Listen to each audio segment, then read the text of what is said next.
The phone call came on a Tuesday afternoon while I was reviewing contracts at my Boston law office. My mother's voice carried that familiar tone of authority that still made my stomach clench at 32 years old. She didn't bother with pleasantries.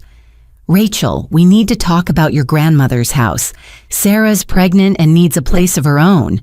We're selling the Vermont property to buy her an apartment." My coffee mug froze halfway to my lips. The country house she spoke of so casually had been my sanctuary for 5 years, since Grandma Eleanor passed. Every weekend I escaped there from the chaos of corporate law. "What do you mean you're selling it?" My voice came out steadier than I felt. "The decision's made. Your sister needs help now." The line went dead. I stared at the property deed in my desk drawer, my hands trembling as I pulled it out. They had no right. But I knew my parents. They'd find a way. In that moment, staring at my grandmother's signature, I made a decision that would shatter every expectation my family had. They wanted to take my inheritance. They had no idea what I was capable of. The drive from Boston to my parents' Connecticut home usually took 2 hours. I made it in 90 minutes, my knuckles white against the steering wheel. My mind raced through 5 years of memories at the Vermont house. Grandmother Eleanor's garden, where she taught me about patience and growth. The library, where we spent entire afternoons reading together. The kitchen, where she shared stories of her own struggles with my parents' greed. I found them in the dining room papers spread across the mahogany table like battle plans. My father, Thomas, looked up with that practiced smile that never reached his eyes. He'd perfected it during his years as a financial advisor, the same smile he wore when convincing clients to make investments that benefited him more than them. "Rachel, good. We were just finalizing details with the realtor." He pushed a stack of documents toward me. "Johnson Properties offered $800,000. Quick cash deal." "The house is worth at least $1.2 million. My voice cut through the room's false warmth. Sarah sat in the corner, one hand resting on her supposedly pregnant belly. Her husband Mark didn't even look up from his phone, his fingers swiping through apartment listings in Manhattan's most expensive neighborhoods. My sister had gained weight, but something about her pose seemed rehearsed, like she'd practiced it in front of a mirror. "The market's tough right now." My mother Patricia interjected her pearl necklace, catching the light as she leaned forward. "Besides, your sister needs stability for the baby. You have your career. You don't need that old house." I picked up the papers, my legal training immediately catching discrepancies. "These documents are dated 3 weeks ago. You've been planning this behind my back." My father's smile faltered for a second. "We're your parents. We know what's best for the family." "The house is in my name. Grandmother left it to me specifically." "About that." Thomas pulled out another folder. "There's a provision in the will. Since you were under 27 when Eleanor passed, we maintain custodial oversight of the property until you demonstrate financial maturity." My blood ran cold. I'm 32. I've been financially independent since law school. "The clause states we determine when you've reached appropriate maturity." His smile returned sharper this time. I flipped through the pages, my heart sinking with each paragraph of legal manipulation. They'd found a loophole, probably with the help of their lawyer friend who'd always given me unsettling looks at family gatherings. "This won't hold up in court," I said, though we all knew court proceedings could take years. Sarah finally spoke, her voice dripping with fake sweetness. "Rachel, why are you being so selfish? My baby needs a proper home. That dusty old house just sits empty while you waste money on Boston rent." "I go there every weekend." "To do what? Pretend you're some country girl, you're a city lawyer. Act like it." Mark looked up from his phone for the first time. "The Riverside Towers has a penthouse available. $3.5 million, but with the house sale and some creative financing." "Creative financing?" I stared at him. "You mean expecting more money than the house is worth?" My mother stood her chair, scraping against the hardwood floor. "Enough. We've already accepted Johnson's offer. You can sign willingly or we'll proceed without you. You can't sell property you don't own." My father's expression darkened. "Check page 12. With shaking hands, I turned to the page. There at the bottom was my signature. except I'd never signed this document. The forgery was good, but not perfect. The way the R in Rachel curved was wrong. The pressure points were inconsistent. They'd practiced my signature, but couldn't replicate the natural flow from years of signing legal documents. "You forged my signature." The words came out as a whisper. "Prove it," Thomas said simply. "Johnson's nephew works at the county clerk's office. These papers will be filed Monday morning, unless you sign the real documents now saving us all this unpleasantness." I looked around the room at my family. My mother examined her manicure. My father organized papers with mechanical precision. Sarah rubbed her belly in slow circles while Mark calculated renovation costs on his phone. Not one of them would meet my eyes. "I need time to think," I managed. "You have until Sunday night," my mother said. "Be reasonable, Rachel. Family helps family." I gathered my purse, my legs unsteady. As I reached the door, my father called out, "Oh, and Rachel, don't do anything foolish. The Johnson family has connections everywhere. Real estate banking, legal circles. You wouldn't want your career affected by a family dispute." The threat hung in the air as I left. In the driveway, I sat in my car, hands shaking, as I called the one person I trusted completely. Jennifer picked up on the second ring. "Jen, remember when you said if I ever needed help with my family to call immediately? What did they do now?" "They're trying to steal my house. Can you meet me tonight?" "I'll clear my schedule. Rachel, whatever they're planning, we'll stop them." As I drove away, I glanced in the rearview mirror at my parents' house. The same brick colonial where I'd grown up feeling like an outsider, where my achievements were never enough, where my sister's failures were always excused, where my grandmother's visits were the only bright spots until she took me away every summer to Vermont. They thought they'd won with their forged documents and legal threats. They had no idea I'd spent 5 years in corporate law learning how to fight battles they couldn't imagine. The girl they'd pushed around was gone. In her place stood a woman who'd learned from the best lawyers in Boston how to protect what was hers. My phone buzzed with a text from Sarah. "Stop being dramatic. Sign the papers. It's just a house." Just a house. She had no idea what that house represented. The only place where I'd felt truly loved. The only inheritance my grandmother could protect from my parents' grasping hands. The only thing in my life they hadn't managed to taint with their manipulations. I pulled over at a rest stop and made 3 calls. First to my bank to check that my accounts remained secure. Second to a private investigator I'd used for a case last year. Third to the Vermont Property Tax Office confirming I was still the sole owner on record. "Is there any way to expedite a sale?" I asked the clerk. "If you have a cash buyer and clean title, could be done in 72 hours. 72 hours. I had to move fast. My parents thought they held all the cards, but they'd made one crucial mistake. They'd taught me through years of disappointment and betrayal never to trust them. And now, finally, that lesson would serve me well. As I merged back onto the highway, my phone rang. Jennifer again. "I just looked at the documents you sent.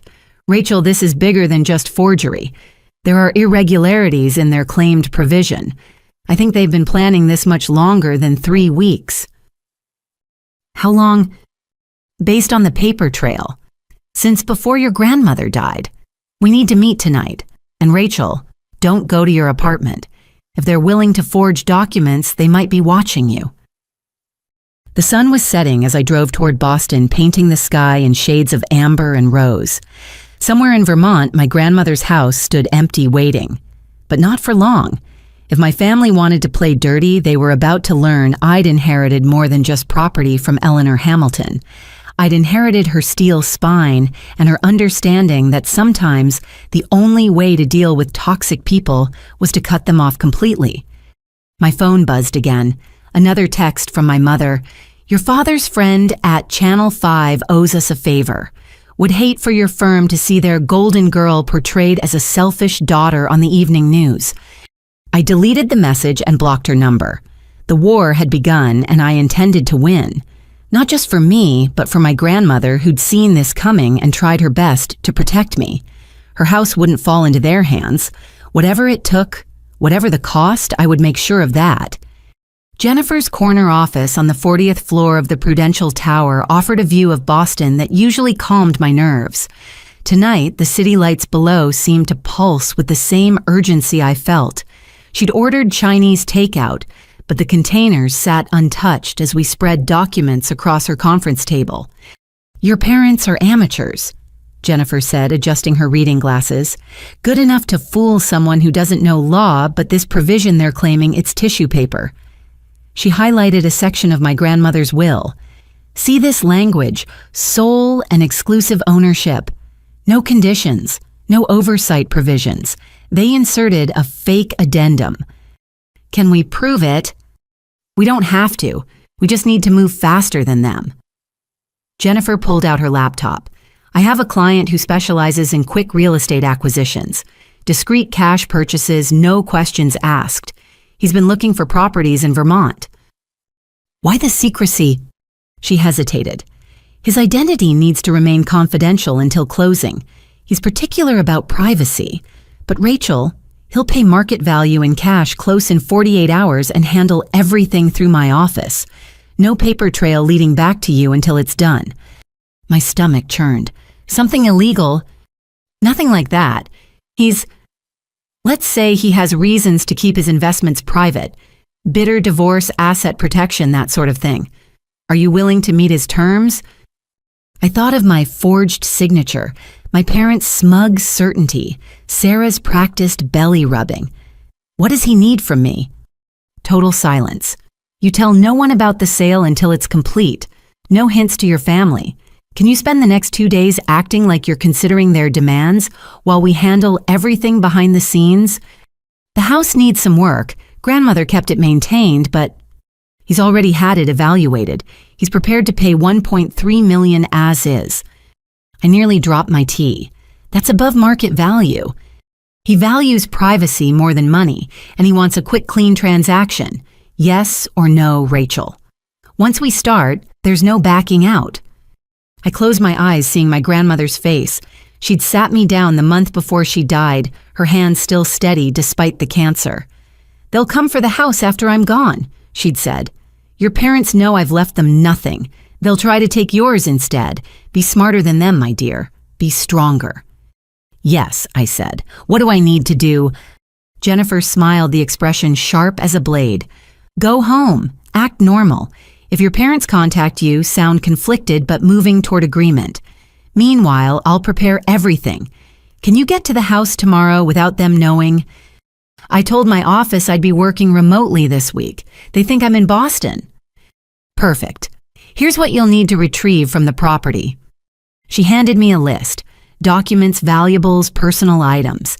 Anything I couldn't bear to lose because once the sale completed, I might not have access again for a while. "Jen, why does this feel like I'm planning a heist?" "Because in a way you are.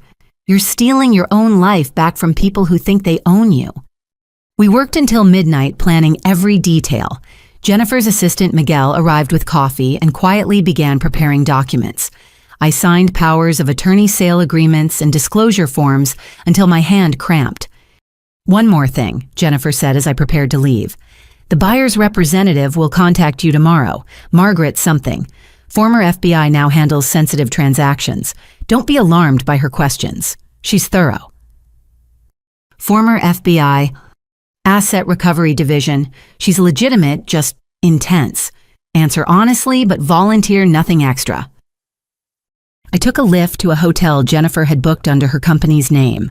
No credit card trail leading to me.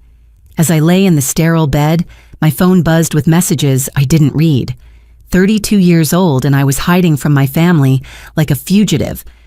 The next morning, I drove to Vermont in a rental car, taking back roads I'd learned as a teenager. The house stood exactly as I'd left it. Sunday afternoon before my world tilted sideways. 3 stories of white clapboard and green shutters.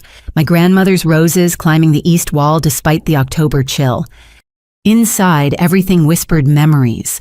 The grandfather clock in the foyer still keeping perfect time. The kitchen where grandmother taught me to can preserves. The library with its floor-to-ceiling shelves, each book a carefully chosen treasure. I worked methodically, filling boxes with photo albums, grandmother's jewelry, her handwritten recipes.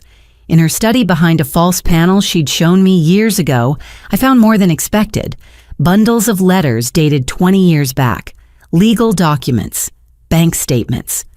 My hands trembled as I read. My parents had been siphoning money from my grandmother for decades. Fake investment opportunities, manufactured emergencies, sob stories about Sarah's needs. And through it all, my grandmother had known. She'd kept evidence.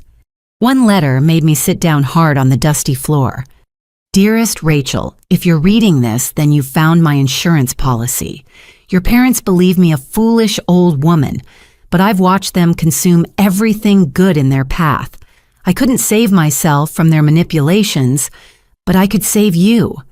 The house is yours legally and morally.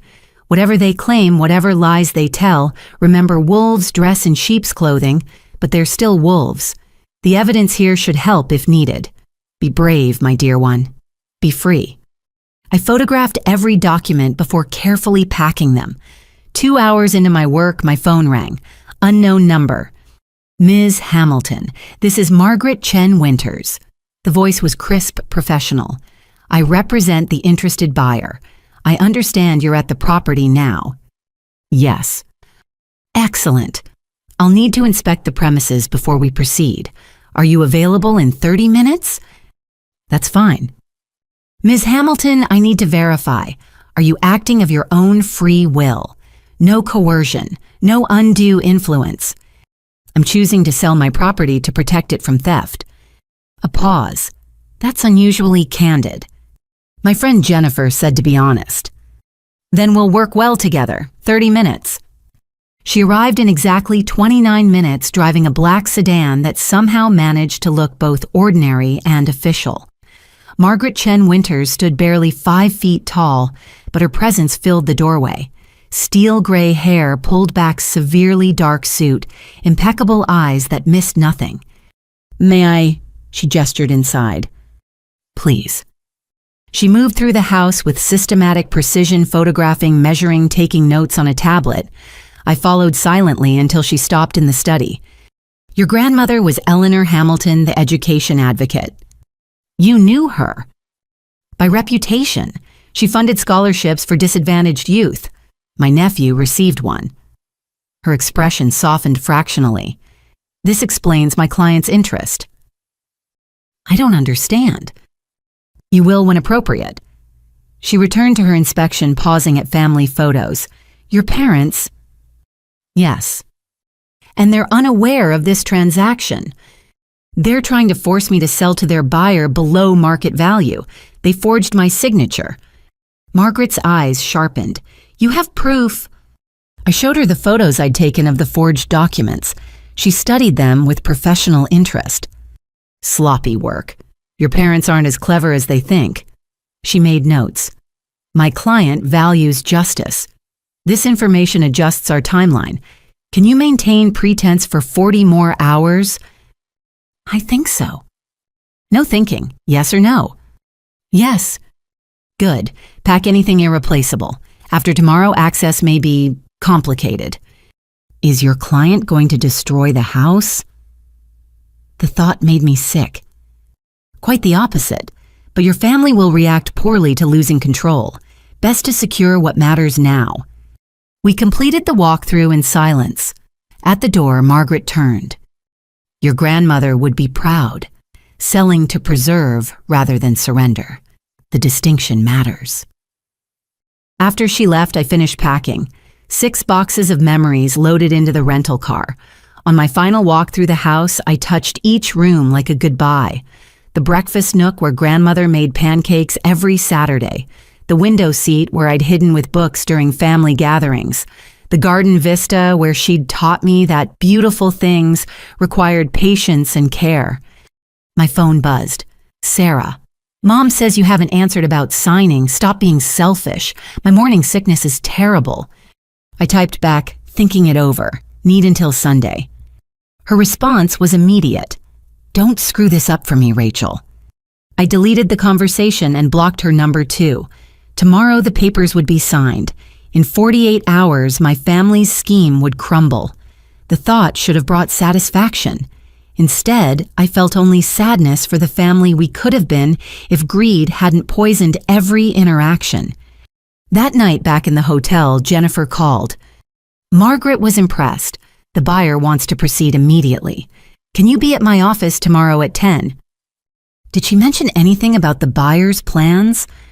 Only that justice has patient architects, whatever that means. I knew what it meant. Someone else had been wronged by my parents. Someone with resources and patience.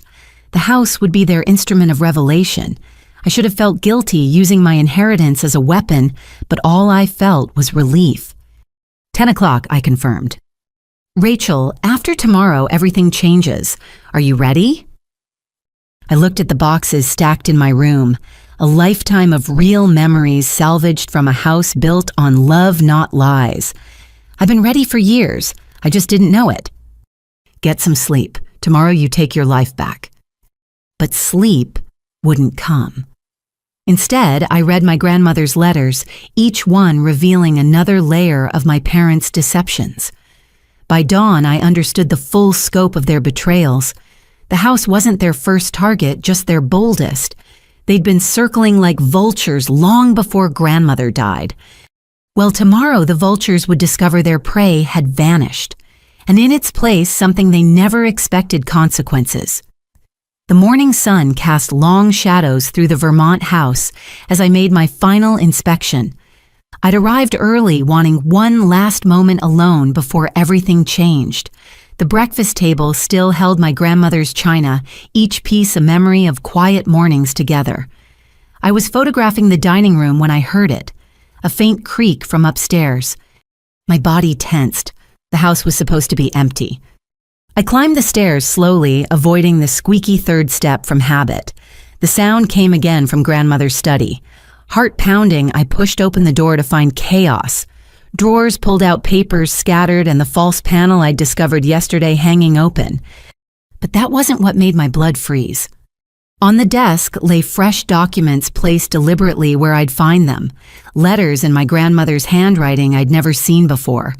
I picked up the top one with trembling hands. My dear friend Dorothy, I fear this may be my last correspondence. Patricia and Thomas have intensified their pressure.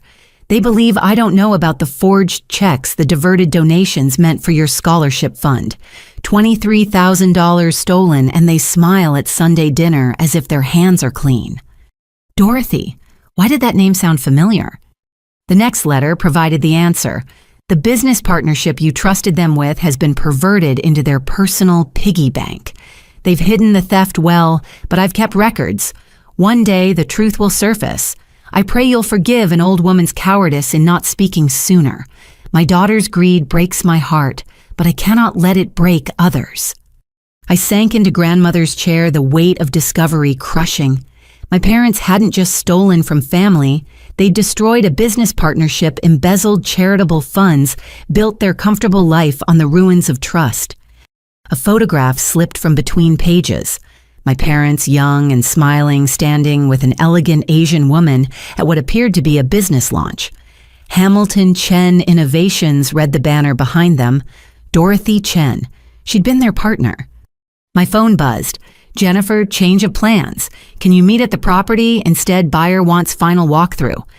Something felt wrong. Jennifer was meticulous about security, and she'd insisted yesterday on meeting at her office. I started to type a response when another sound came from downstairs. The front door. Footsteps. I grabbed the letters and crept to the landing. Through the banister, I could see two figures in the foyer. Sarah and Mark, but something was different. Sarah moved with quick efficiency, no hand on her supposedly pregnant belly. She pulled out her phone, typing rapidly. "The coast is clear," she said. "Rachel's car isn't here. We can load up the valuable stuff before anyone notices." Mark wheeled in a dolly. "You sure about this? Breaking and entering is serious." "It's not breaking in when you have a key." Sarah dangled a key ring. "Besides, once Mom and Dad file those papers Monday, this place is technically ours anyway. We're just getting a head start." "What about your pregnancy symptoms?" Sarah laughed, the sound sharp and ugly. "Please, Like I'd actually get pregnant before securing the money. The belly padding works perfectly. Even had Rachel's bleeding heart going. I pressed record on my phone, angling it between the banister posts. The pregnancy test you showed your parents. Photoshop and tears. Mom wanted to believe it so badly she didn't look closely. Dad doesn't care as long as he gets his cut. The plan was always to fake a miscarriage after we got the house money. Tragic loss, no questions asked. They moved toward the living room. I heard ceramic breaking. Careful, Sarah snapped. The grandmother's Limoges is worth 12 grand. I already have a buyer lined up. Like the jewelry you took last month. That was just the test run. Made sure the spare key still worked, checked for security systems. The old bat never modernized anything. These paintings alone will cover our debts to Rico. Rico. My successful sister, with her marketing firm, owed money to someone named Rico. Mark's voice carried clearly. Still think we should have waited for the legal stuff to finish. And risk Rachel actually fighting back. No, we take what we can now.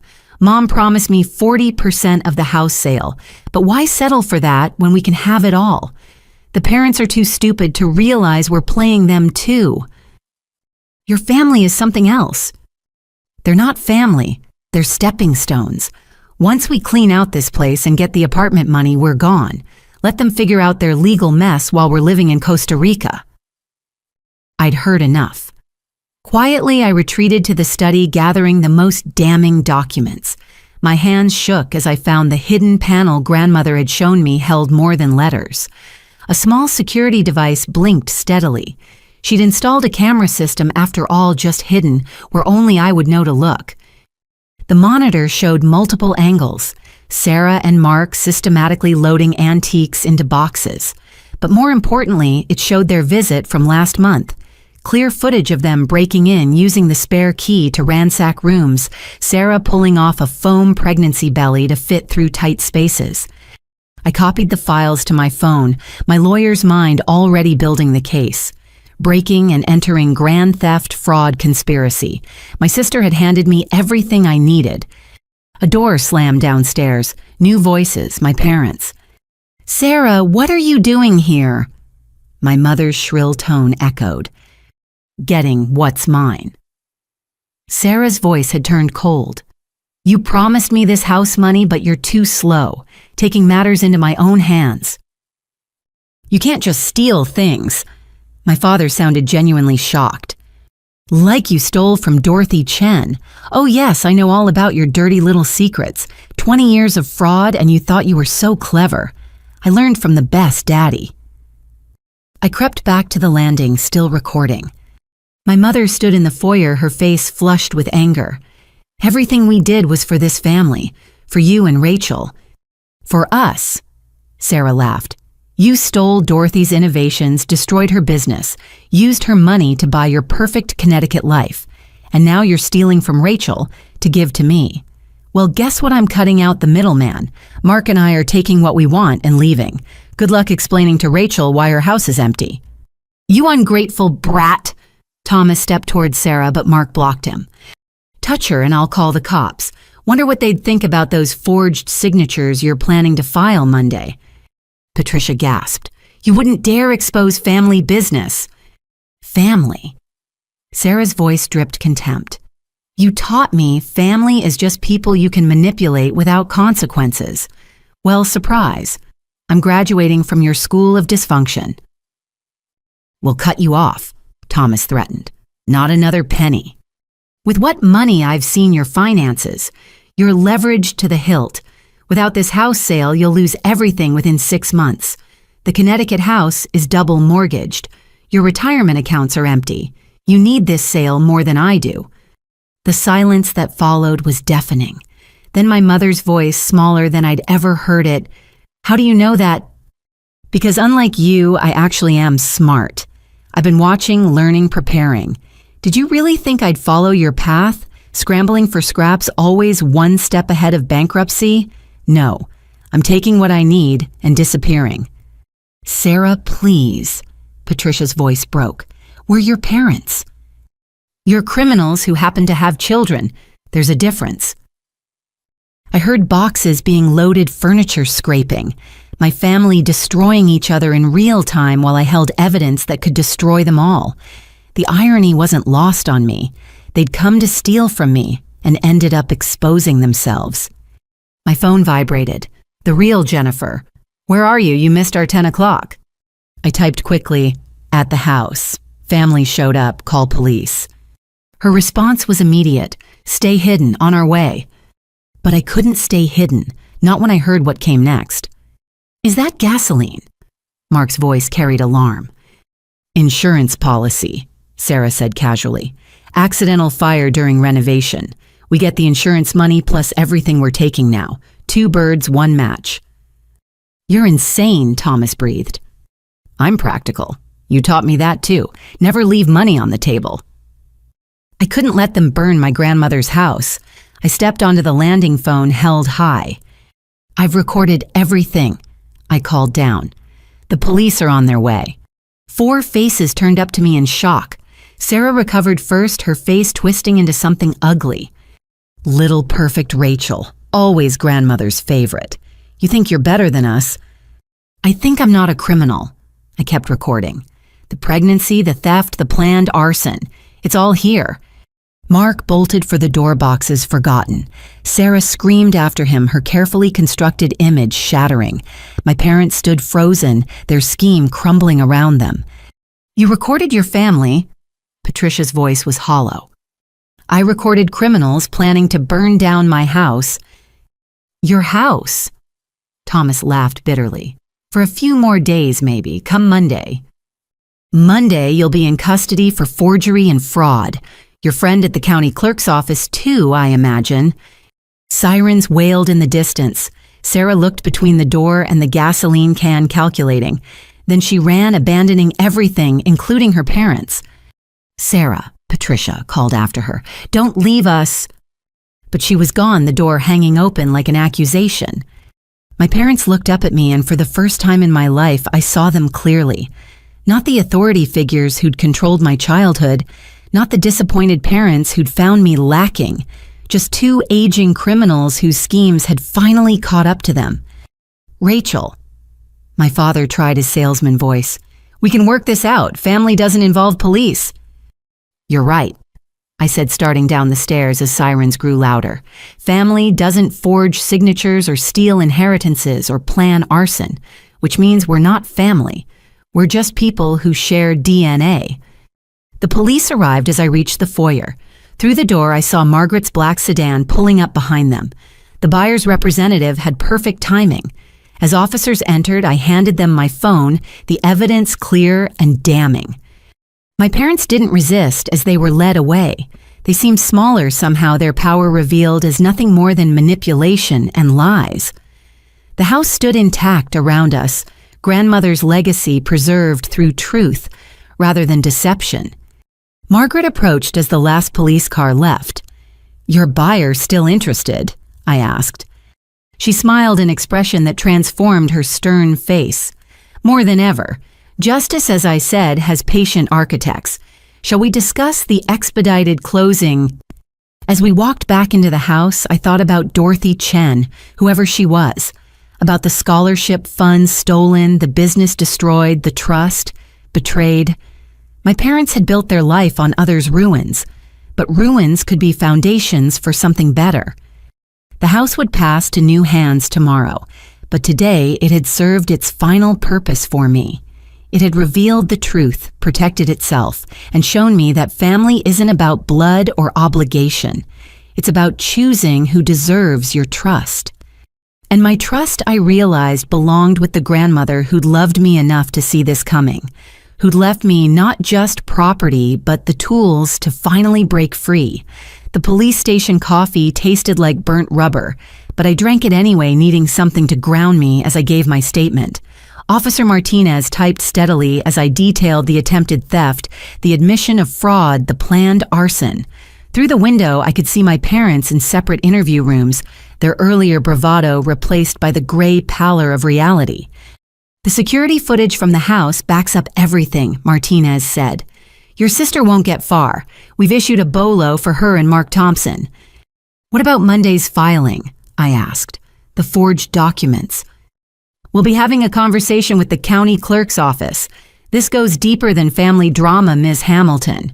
Forged legal documents, conspiracy to commit fraud, attempted grand theft. Your parents are looking at serious charges. My phone buzzed. Jennifer, emergency. Your mother's out on bail and heading to your apartment. Building security just called. I shot to my feet. I need to go. Ms. Hamilton, you should let us handle. But I was already running. My apartment held copies of crucial documents, evidence I hadn't yet secured. If Patricia got in there first, she might destroy proof of older crimes. I drove like a woman possessed, calling building security. Don't let anyone into my unit. I don't care what they claim. She says she's your mother having a medical emergency, the guard replied. She looks pretty upset. She's a criminal out on bail. Call the police if she doesn't leave. 20 minutes through Boston traffic felt like hours. I screeched into my building's garage to find chaos. 2 police cars, an ambulance, and a crowd of neighbors filling the lobby. My stomach dropped. What happened? I pushed through to the security desk. Your mother? The guard looked shaken. She collapsed when we wouldn't let her up. Kept saying she needed her medication from your apartment. Classic Patricia. When manipulation failed, she turned to medical drama. I'd seen her pull this at family events whenever she didn't get her way. Mysterious fainting spells that required immediate attention and derailed any confrontation. Where is she now? Paramedics are checking her out. She's refusing transport. I found her on a lobby bench, clutching her chest theatrically, while a tired-looking EMT took her blood pressure. She spotted me and immediately increased her performance. Rachel, thank God, I need my heart medication. It's in your bathroom cabinet. You've never been in my bathroom, Mother. The EMT looked between us. Ma'am, your vitals are normal. Slightly elevated blood pressure, but... She's faking, I said flatly. She's trying to get into my apartment to destroy evidence of her crimes. Patricia's face went from pitiful to venomous in seconds. How dare you? I'm your mother. You're out on bail for fraud. Why are you here? She stood miraculously recovered. To talk sense into you before you destroy our family.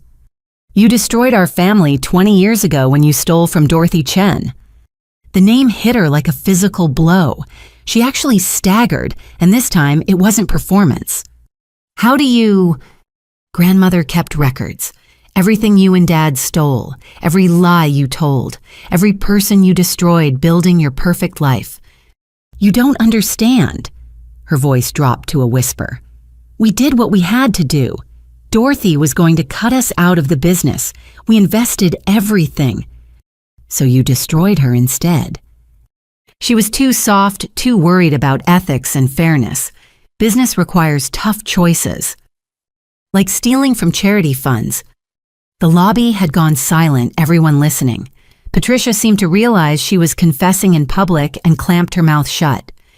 Leave, I said. Don't come to my home, my office, or the Vermont house. Your bail conditions will soon include staying away from me anyway. Rachel, please, Sarah's gone. She took everything and disappeared. We have nothing left. You have each other. That's more than your victims had. Security escorted her out. I spent the next hour in my apartment securing documents, backing up files, making sure nothing could be destroyed if they found another way in. The theft attempt at the house had accelerated everything. Tomorrow's closing couldn't come fast enough. Jennifer called as I finished. You okay? Define okay. Fair point. Listen, there's been a development. The buyer wants to close tonight. Can you meet at my office at 8? Tonight, is that even legal? Legal and bulletproof. Margaret's already coordinating with the registry. Your family's implosion has created urgency. Jen, who is this buyer? Someone who's waited a long time for justice. That's all I can say until closing. I agreed to the meeting and spent the afternoon fielding calls. My boss understanding about the family emergency, but concerned about publicity. Cousins emerging from the woodwork to choose sides. Sarah's abandoned husband, Mark, begging me not to press charges, swearing he was a victim too. She manipulated me. he whined over the phone. The pregnancy, the plan, everything. I thought we were just taking some old furniture. You helped load stolen goods. You knew about the gasoline. I tried to stop her. Tell it to the police, Mark. As evening approached, I sat in my apartment watching the sunset over the Charles River. By tomorrow, the house would belong to someone else. My last tangible connection to grandmother would be legally severed. But maybe that was fitting. Her true legacy wasn't property. It was the strength to stand up to the people who'd hurt us both. My phone rang. Unknown number. I almost didn't answer, but something made me pick up. Hello, Rachel. Sarah's voice was different, cold, controlled. Having fun destroying the family? Where are you? Somewhere you'll never find me. But I wanted you to know something. You think you've won, you've lost everything. Mom and Dad will never forgive you. The family will always remember you as the traitor who chose money over blood. I chose truth over crime. Same thing in our family. She laughed bitterly. You were always the righteous one. Grandmother's perfect angel who could do no wrong. Did you know she left me nothing? Not a single penny or memory. Everything to you. You stole from her while she was dying, Sarah. She knew. A pause. I needed money. My business was failing. She had so much. And instead of asking for help, you took, just like Mom and Dad taught you. Don't you dare judge me. You with your perfect job and your inherited house and your moral superiority.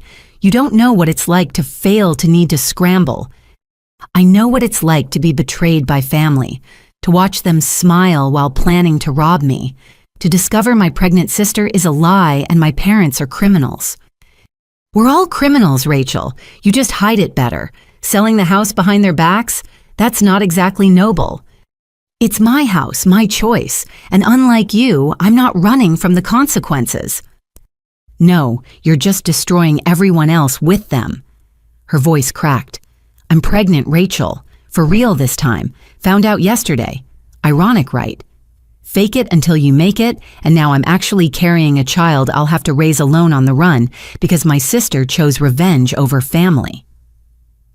I couldn't tell if this was another manipulation, with Sarah truth and lies blended until even she couldn't distinguish them. Turn yourself in, I said. Face what you've done. Maybe they'll be lenient. Like you were. She laughed again, harsh and broken. Goodbye, Rachel. Enjoy your empty victory. When you're old and alone, remember you chose this. The line went dead. I sat holding the phone, her words echoing. Was she right? Had I chosen revenge over family? No, I'd chosen justice over enabling, truth over comfortable lies. If that meant being alone, so be it. Better alone than surrounded by people who saw me as nothing more than an ATM with emotional buttons to push. 7:30 came quickly. I dressed carefully, choosing the suit I wore for major court appearances. This felt like a trial's end, the moment when verdicts are read and lives change course. Jennifer's office building was mostly empty, the cleaning crew the only signs of life. But the 40th floor blazed with light. Jennifer met me at the elevator, excitement barely contained. Ready for this? I still don't know what this is. History correcting itself. Come on. The conference room was set up for a major closing. Documents lined the table. A notary waited in the corner. Margaret stood by the window, and beside her, a woman I didn't recognize. Elegant, composed with silver, streaking her black hair and eyes that seemed to catalog everything. Rachel, Margaret said formally, "May I present Dorothy Chen, CEO of Chen Technologies and your buyer." The woman from the photograph, my parents' former partner, the one they'd destroyed. She stepped forward, extending her hand. "Ms. Hamilton, I've waited 20 years for this moment." Her grip was firm, her gaze direct. This was the woman my parents had underestimated, the one they'd stolen from thinking she'd simply disappear. They'd been catastrophically wrong. "You're buying my house to get back at them?" "I'm buying your house because it's a sound investment. The fact that it serves justice is merely a bonus." She smiled, and I saw steel beneath silk. "Shall we complete our transaction?"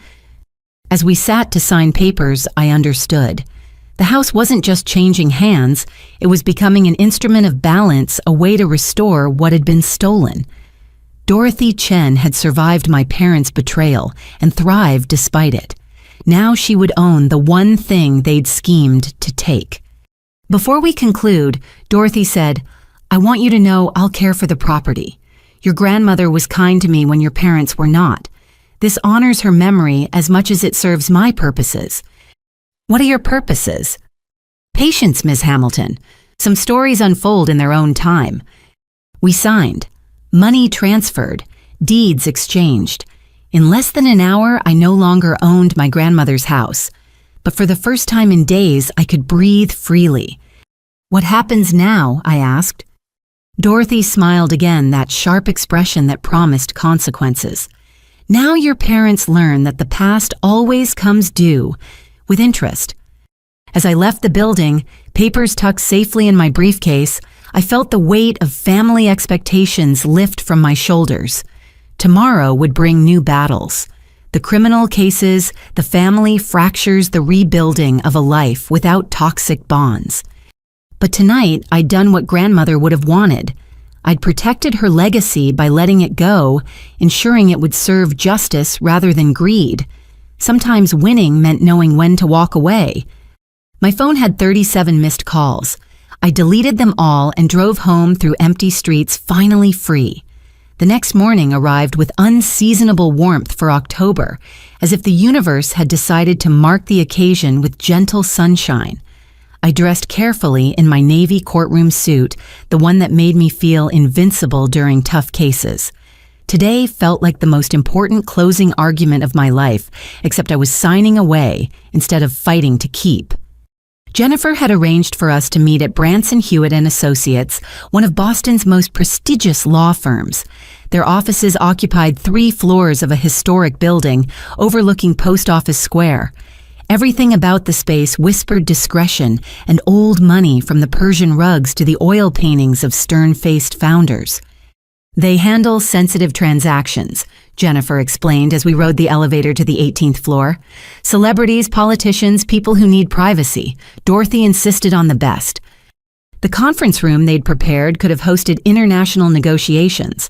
Floor-to-ceiling windows offered panoramic city views, while a massive mahogany table held documents arranged with military precision. Margaret was already there reviewing papers with 2 associates. She'd traded yesterday's severe suit for something softer, but no less professional. "Ms. Hamilton," she greeted me. "Thank you for accommodating the schedule change. Recent events made expediency prudent." "My family?" "Your parents have retained David Sternberg." I winced. Sternberg was known for taking impossible cases and somehow finding technicalities. He'd gotten a congressman off insider trading charges on a filing error. "They're planning to challenge the sale?" Jennifer asked. "Among other things." Margaret pulled out a tablet. "They filed an emergency injunction this morning, claiming undue influence and mental incapacity." "Whose mental incapacity?" "Yours. They're alleging the stress of family conflict has made you unable to make rational decisions." I laughed, the sound bouncing off the conference room's walls. "They forge my signature, try to steal my property, and I'm the one who's mentally incompetent." "Desperation makes people creative," Margaret said dryly. "Fortunately, Judge Harrison threw it out immediately, but it shows they're not going quietly." A soft knock interrupted us. A young assistant entered, followed by Dorothy Chen. Today, she wore a cream-colored suit that made her look like corporate royalty. Behind her came 2 more people, an older man with kind eyes and a younger woman who looked enough like Dorothy to be her daughter. "My attorney, James Wu," Dorothy introduced them, "and my daughter, Catherine. She'll be managing the property renovation." Catherine shook my hand warmly. "I've seen photos. It's a beautiful house. We'll honor its history while creating something new." "What are you planning?" Dorothy and Catherine exchanged glances. "A retreat center," Dorothy said, "for women rebuilding after financial abuse. Your grandmother would have approved, I think." My throat tightened. She would have loved that. "Shall we begin?" James Wu spread documents across the table. We have quite a bit to cover. The next hour was a blur of signatures, notarizations, and wire transfers. $1,300,000 deposited into an escrow account Jennifer had established. More money than I'd ever seen at once. Freedom and loss combined in a string of numbers. Throughout it all, Dorothy watched me with those calculating eyes. Finally, as we neared the end, she spoke. "You're wondering why I'm really doing this?" The thought crossed my mind. She reached into her briefcase and pulled out a photograph. Younger versions of themselves, my parents, Dorothy, and a man I didn't recognize, stood in front of a building with a grand opening banner. Hamilton Chen Innovations, founded in 2004. Your parents had the connections. I had the technology, and my late husband had the business acumen. We were going to revolutionize data security. What happened? Your parents happened. Her voice remained calm, but her knuckles whitened around the photo. They discovered I'd developed something valuable. Instead of celebrating our success, they saw opportunity. Forged my signature on patent transfers, emptied the company accounts, and sold my innovations to a competitor for millions. The letters grandmother saved. She tried to warn me, but I trusted your parents. By the time I realized the betrayal, they'd covered their tracks well. The legal battles took 4 years, and every penny I had. I lost my house, my company, my marriage. I'm sorry. The words felt inadequate. Don't be. It taught me valuable lessons. I rebuilt stronger and smarter. Chen Technologies is now worth 100 times what our partnership ever was. But some debts require more than money to settle. Margaret cleared her throat. Speaking of which, there's a detail we haven't discussed. The contents of the house. I frowned. What about them? Your parents seem to believe certain items belong to them. They've provided a list. She slid papers across to me. Apparently, they claim to have purchased various antiques and artwork for your grandmother. I scanned the list, anger building with each line. The Tiffany lamps grandmother inherited from her mother. The piano she'd played since childhood, even her personal jewelry. These are lies. Everything on this list was grandmother's before she even met my father. We assumed as much, Dorothy said, but they'll likely attempt to remove these items. Margaret has a solution. Margaret smiled an expression that transformed her stern features into something almost predatory. I've arranged for a moving company to pack and store everything of value immediately after closing. Professional inventory, photographic documentation, climate-controlled storage. Your parents won't find so much as a spoon when they arrive. You think they'll try to break in again? I think they're desperate people facing prison. They'll try anything. James Wu pushed another document forward. This grants you access to the storage facility. Everything will be preserved until the criminal cases are resolved. After that, you can decide what to do with the contents. I signed, grateful for their foresight. You've thought of everything. I've had 20 years to plan, Dorothy said simply. As we finalized the last documents, my phone buzzed continuously. I'd silenced it, but the screen showed a stream of messages. Patricia Thomas' cousins, aunts, even Sarah's husband Mark. The family network activating like antibodies against infection. You should know, Margaret said, watching me decline another call. Your parents visited 3 other law firms this morning, trying to find someone to take their case. Word travels fast in legal circles. Let me guess, no takers. David Sternberg was their 4th choice. Even ambulance chasers have standards. The closing concluded with a ceremonial handing over of keys. Dorothy accepted them with both hands, the gesture oddly formal. Your grandmother gave me advice once, she said quietly. When I was devastated by your parents' betrayal, she told me that justice is like water. It always finds its level no matter how long it takes. She said something similar to me, that truth has patience. Wise woman. Dorothy pocketed the keys. I hope you understand, Rachel. This isn't about your house, it's about balance. Your parents took my life's work and built their comfort on my ruins. Now I'm returning the favor. What are you planning to do? She smiled, but it didn't reach her eyes. Nothing they didn't do to me, I'll simply be more thorough. We shook hands all around the ritual of legitimate business properly concluded. As Jennifer and I prepared to leave, Catherine Chen approached. I meant what I said about honoring the house's history. Would you like to be involved in the retreat planning? Your insights could help shape something meaningful. I'd like that, I said, surprised by how much I meant it. In the elevator, Jennifer was unusually quiet. Finally, as we reached the lobby, she spoke. How does it feel? Like I just armed a nuclear weapon aimed at my parents.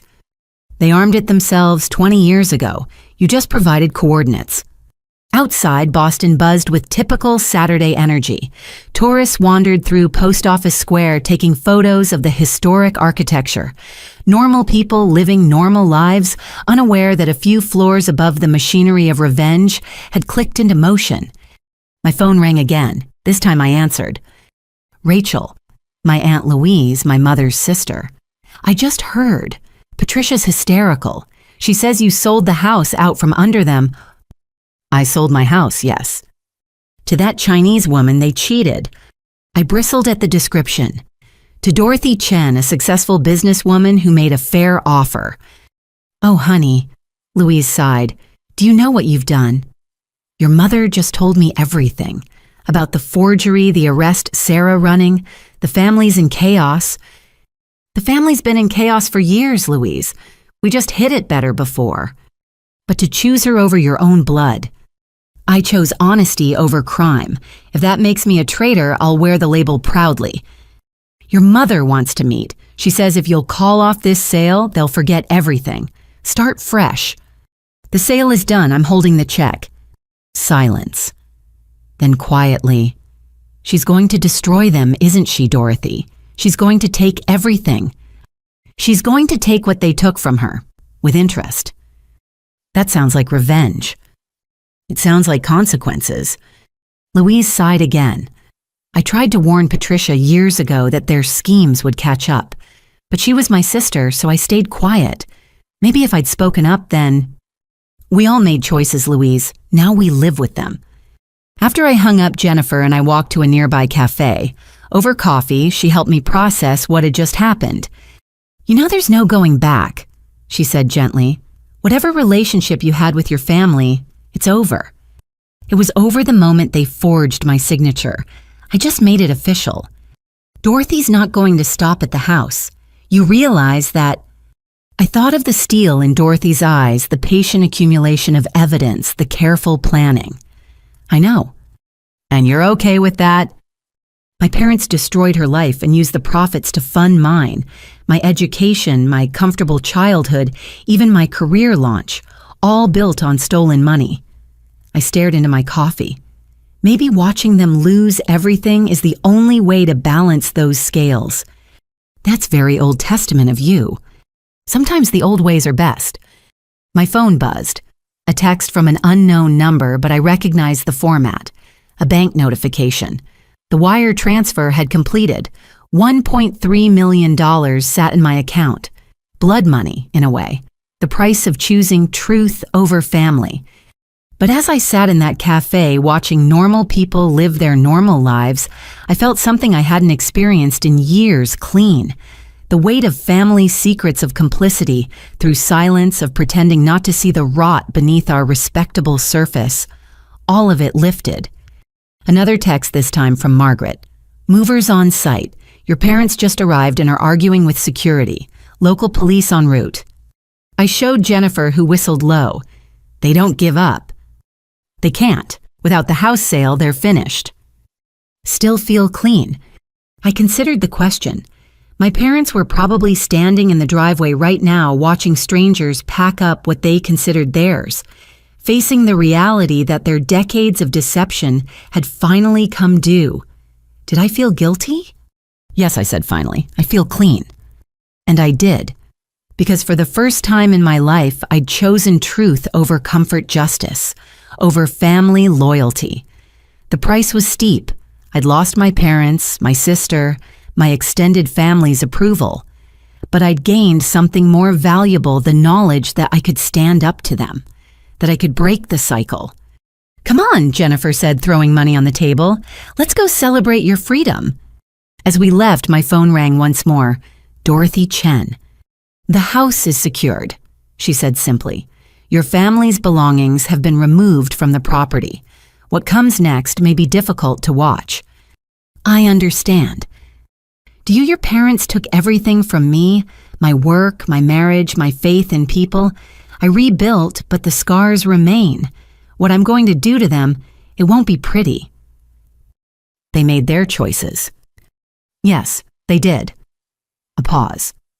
"Your grandmother would be proud of you, Rachel. You broke the pattern." The call ended. I stood on the sidewalk, Jennifer beside me, and looked up at the clear October sky. Somewhere across the city, my childhood home was being transformed into an instrument of justice. My family was fracturing beyond repair, and I was free. The sale was closed, the consequences were beginning, and I was ready for whatever came next. 2 weeks passed in a blur of legal consultations, family drama, and the strange quiet that comes after making an irrevocable choice. I threw myself into work, taking on extra cases to avoid thinking about what was happening at the Vermont house. But Thursday night, as I reviewed depositions in my apartment, my phone erupted with calls. Sheriff Thompson from Woodstock. I'd known him since childhood. He used to stop by grandmother's house for her famous apple pie during his patrols. "Rachel, we have a situation at the Hamilton property. Your father's been arrested." My coffee mug slipped, splashing documents with dark stains. "What happened?" "Breaking and entering, attempted burglary, property damage, and resisting arrest. He had a moving truck and a crew. Claimed he owned the place, got violent when we explained otherwise. He's in county lockup." "Is everyone okay?" "Your father's got a bloody nose from struggling with my deputies. More ego damage than anything else. But Rachel, there's more. This wasn't some spur-of-the-moment thing. They had floor plans, inventory lists, even scheduled buyers for what they planned to take."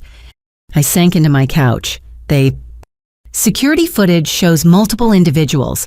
We're still sorting identities, but your brother-in-law, Mark Thompson, was definitely there. And Rachel.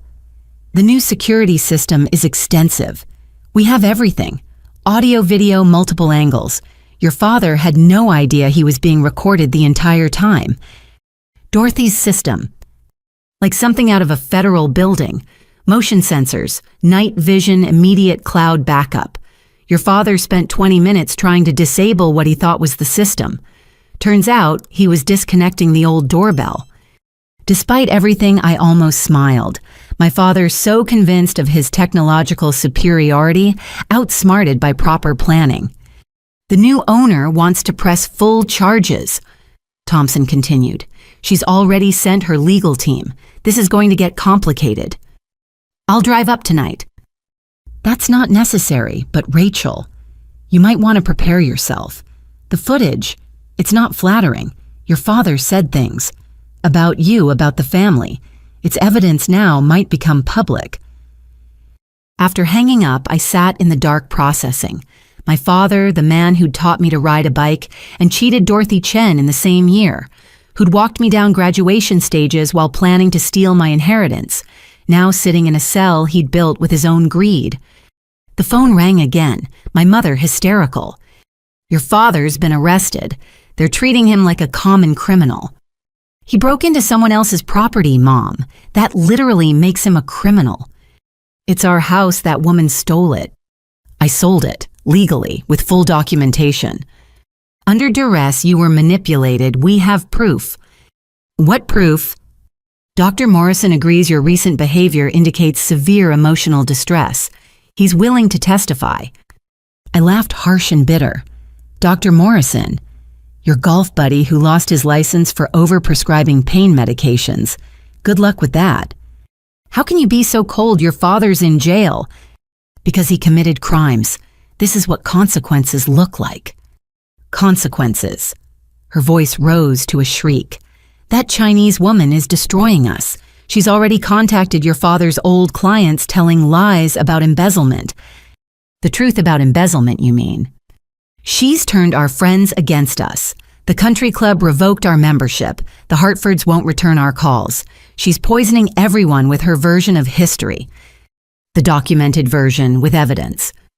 Evidence she fabricated. Your father's a respected businessman who's currently in jail for burglary. A pause. When she spoke again, her voice was different, calculating. Rachel, you can stop this. Call Dorothy. Tell her you made a mistake.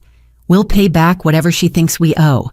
Not because we did anything wrong, but to end this nightmare. Pay her back with what money? Another pause. We'll figure it out. Sell some assets. Your father has investments. Had investments, past tense. You're broke, aren't you? That's ridiculous. We have plenty of... Mom, I saw the foreclosure notice when I was at your house. The second mortgage documents, the credit card statements. You're drowning. The silence stretched so long I thought she'd hung up. Then quietly, it's temporary. Once we sell your grandmother's house... It's not her house anymore. It's not yours. It never was. She promised. When we took care of her during the cancer, she promised... You mean when you isolated her from friends, controlled her medications, and tried to manipulate her will? How dare you? We loved her. You loved her money. There's a difference. She started crying, but they were the practiced tears I'd seen my whole life, the ones that appeared whenever accountability threatened. I need you to wire bail money, she said through the sobs. $50,000. I can't get it until morning when banks open. No. No, he's your father. He's a criminal who tried to rob me, twice. Family doesn't abandon family. Tell that to Dorothy Chen. She was Dad's business partner, practically family, until you destroyed her. That was business. This is different.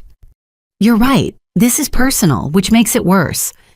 I hung up and blocked her number. 5 minutes later, calls started from other relatives. I let them go to voicemail, each message a variation on the same theme. How could I betray family? How could I be so heartless? How could I choose that woman over blood? By midnight, I gave up on work and drove to Vermont. I needed to see what my father had done, what desperation looked like when caught on camera. The house looked different in the darkness. New floodlights illuminated every angle. Security company signs dotted the lawn. A patrol car sat in the driveway, deputy inside drinking coffee. Ms. Hamilton. Deputy Chen approached. No relation to Dorothy, just one of life's ironies. Sheriff said you might come by. The owner left instructions. You're welcome to view the footage if it helps with your statement. Inside the house was transformed. The familiar furniture gone, replaced by industrial equipment. Computers, monitors, filing systems.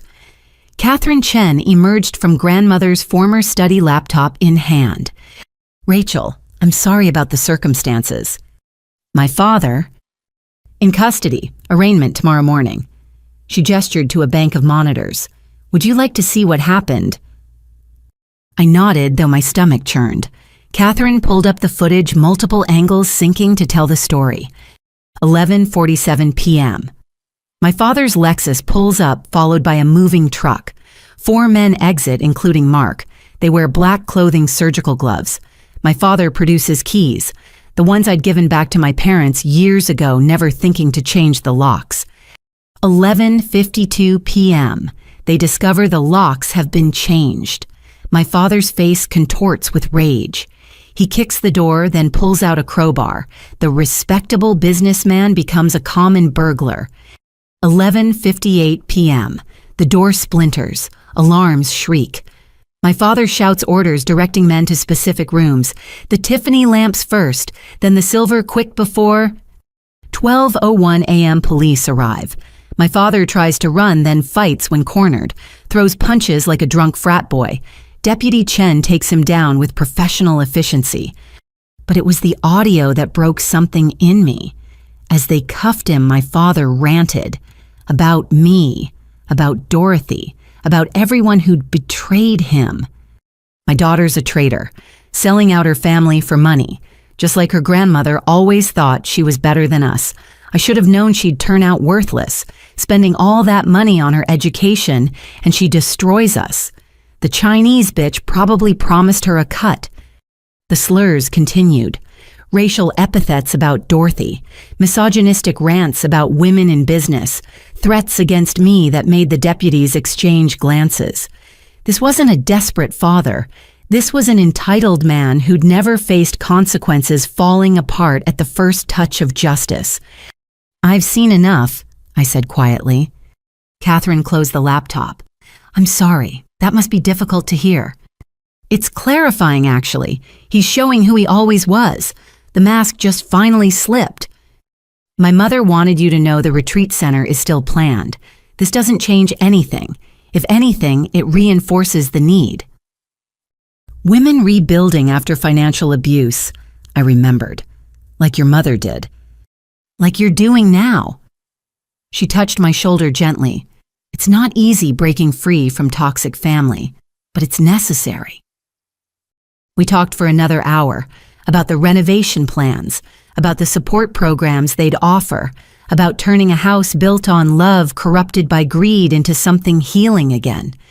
As I prepared to leave, Catherine handed me an envelope from my mother.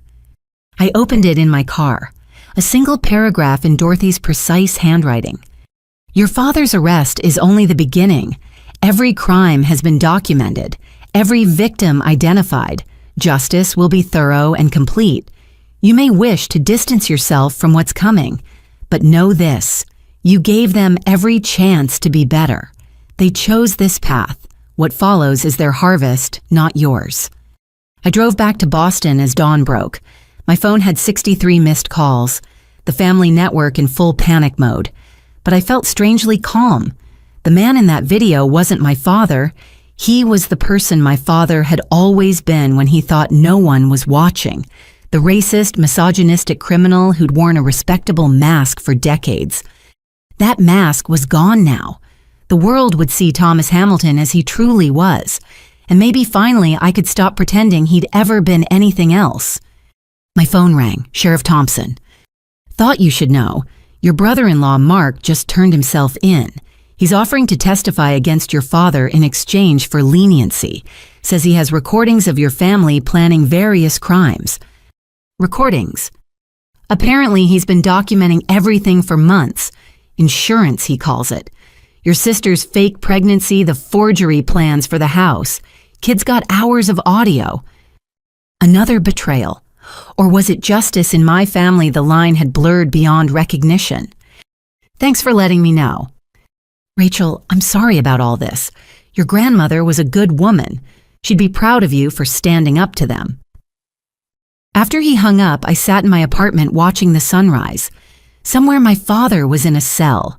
My mother was probably pacing her empty house calling lawyers who wouldn't take her case. My sister was on the run. The family I'd grown up in was destroyed. And I felt nothing but relief. The break-in wasn't just a crime. It was a revelation. The moment when everyone could finally see what I'd always known, that beneath the respectable surface, my family was rotten to the core. Dorothy Chen had simply provided the stage for them to reveal themselves. My phone buzzed. A text from Jennifer. "Saw the news. You okay?" "Getting there," I replied. And I was. Because every revelation, every arrest, every exposed lie took me further from their influence and closer to the person my grandmother had always believed I could be. Someone who chose truth over comfort, justice over blood. Someone free. The Woodstock County Courthouse stood like a brick monument to small-town justice, its white columns attempting gravitas despite the peeling paint. I arrived early for my father's arraignment, choosing a back row seat where I could observe without being immediately noticed. The courtroom filled slowly with curious townspeople, local reporters, and a surprising number of faces I recognized from my parents' social circle. Dorothy Chen entered exactly at 9, and the room's energy shifted. She moved with deliberate calm, her charcoal suit, impeccable, her presence commanding attention without effort. Behind her came a team of lawyers that probably cost more per hour than most people in the room made in a month. She took a seat in the front row directly in the prosecutor's line of sight. My mother arrived minutes later, her usual careful appearance disheveled. She'd clearly dressed in a hurry. Her signature pearls clasped wrong lipstick slightly smeared. When she spotted Dorothy, her face went through a series of expressions: shock, rage, fear, and finally a kind of desperate calculation. "You," Patricia's voice cracked across the courtroom. "How dare you show your face here?" Dorothy turned slowly as if noticing an unpleasant smell. "Mrs. Hamilton, I have every right to attend public proceedings involving my property." "Your property?" My mother's laugh was borderline hysterical. "You stole it." "I purchased it, legally, unlike your family's approach to acquisition." The bailiff stepped forward. "Ma'am, please take a seat." Patricia spotted me, then her eyes narrowing. There she is, the ungrateful daughter who sold us out. She started toward me, but her lawyer, not Sternberg I noticed, but some harried public defender, grabbed her arm. "Not here," he hissed. "You're making it worse." The side door opened and my father shuffled in, wearing Orange County jail clothing. The sight hit me harder than expected. Thomas Hamilton, who'd never worn anything less formal than khakis, reduced to an inmate number. His face sported bruises from his struggle with deputies, and his usual commanding posture had crumpled into something defensive. Judge Morrison, a no-nonsense woman in her 60s, took the bench. Case number 2024 CR 0847 State versus Thomas Hamilton. Charges include breaking and entering, attempted grand theft, property damage, assault on a peace officer, and resisting arrest. The prosecutor, ADA Sarah Winters, stood. "Your Honor, we're also adding charges of conspiracy to commit fraud and filing false legal documents based on evidence discovered during the arrest." Objection. The public defender looked overwhelmed. "We haven't been informed of additional charges." Evidence came to light last night, Your Honor. The defendant was recorded discussing previous crimes while being arrested. Judge Morrison nodded. "I'll allow it. How does the defendant plead?" My father stood shakily. "Not guilty, Your Honor. This is all a misunderstanding. That house belongs to my family." "Mr. Hamilton, you're advised to let your attorney speak for you. But I need to explain my mother-in-law left that property in trust." "Mr. Hamilton." Judge Morrison's voice cut like a blade. "One more outburst and I'll hold you in contempt." The prosecutor continued smoothly. "The state requests bail be set at $500,000 given the defendant's resources and flight risk. We have evidence he was planning to flee to Costa Rica after liquidating stolen assets." "That's absurd," my father exploded. "I'm a respected businessman who broke into someone's home with a crowbar." Ada Winters said dryly, "We have extensive video evidence, Your Honor. Multiple angles, clear audio. The defendant can be heard making threats against the property owner and his own daughter." My stomach clenched as she played a portion of the audio. My father's voice filled the courtroom, slurring racial epithets about Dorothy and calling me a worthless traitor who deserved what was coming. Several people gasped. In the front row, Dorothy remained perfectly still. Additionally, the prosecutor continued, "We've been contacted by multiple victims of the defendant's previous fraudulent activities. This appears to be part of a 20-year pattern of financial crimes." "Your Honor," the public defender tried, "my client has deep ties to the community, which he used to perpetrate frauds." Ada Winters interrupted. "We have sworn affidavits from 6 local business owners detailing how Mr. Hamilton extracted investments for non-existent ventures." The blood drained from my mother's face as she realized the scope of what was unfolding. This wasn't just about the house anymore. Dorothy had provided prosecutors with everything. 2 decades of evidence my grandmother had collected wrapped in a bow. "Bail is set at $500,000. Judge Morrison declared. "Cash or bond. Next court date is November 15th. "Your Honor, my client can't possibly—" "Then he remains in custody. Next case." As they led my father out, he spotted Dorothy. The look that passed between them was electric with hatred. Then his eyes found me, and something worse flickered there. A kind of shocked betrayal, as if he couldn't believe I'd let this happen. Outside the courthouse, chaos erupted. Reporters swarmed, shouting questions. My mother was screaming at Dorothy's lawyers, accusing them of manufacturing evidence. I tried to slip away, but Dorothy intercepted me. "Walk with me," she said quietly. We moved away from the crowd, her security detail creating a buffer. In the parking lot, she turned to face me fully. "You needed to see who I am," she said. "Not the victim your parents created, but who I became because of it. You orchestrated all of this." I revealed truth. Your parents orchestrated their own downfall 20 years ago when they chose to destroy me. The other victims who came forward were contacted by my investigators, yes, offered support to finally speak up. Your parents left a trail of destroyed lives, Rachel. I simply illuminated it. And my grandmother knew.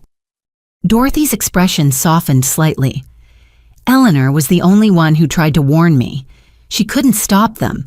They were her family. She was already ill. But she documented everything, kept evidence. I think she knew someday it would matter. She was building a case for you. She was building justice. It just took 20 years to prosecute.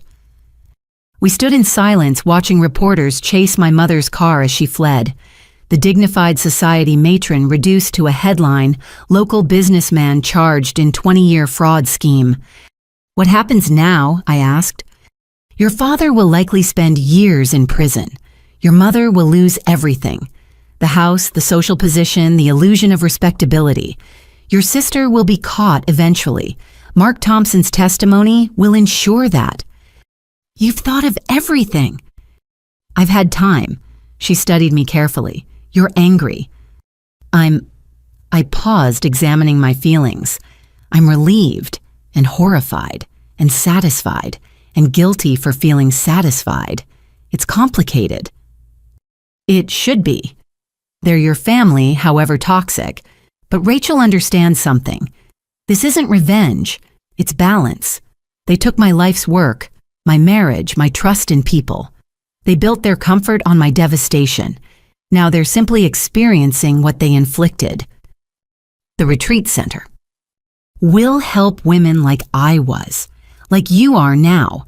Women whose families chose greed over love, manipulation over truth. Your grandmother's house will become what she would have wanted, a place of healing instead of harm. A commotion drew our attention. Mark Thompson was being escorted into the courthouse in handcuffs, reporters capturing every moment. He looked terrified, nothing like the cocky man who'd helped plan the theft of my home. "Your sister's husband has been very cooperative," Dorothy noted. "Self-preservation is a powerful motivator. He's testifying against everyone, your parents, your sister, even peripheral players. He recorded hundreds of hours of conversations.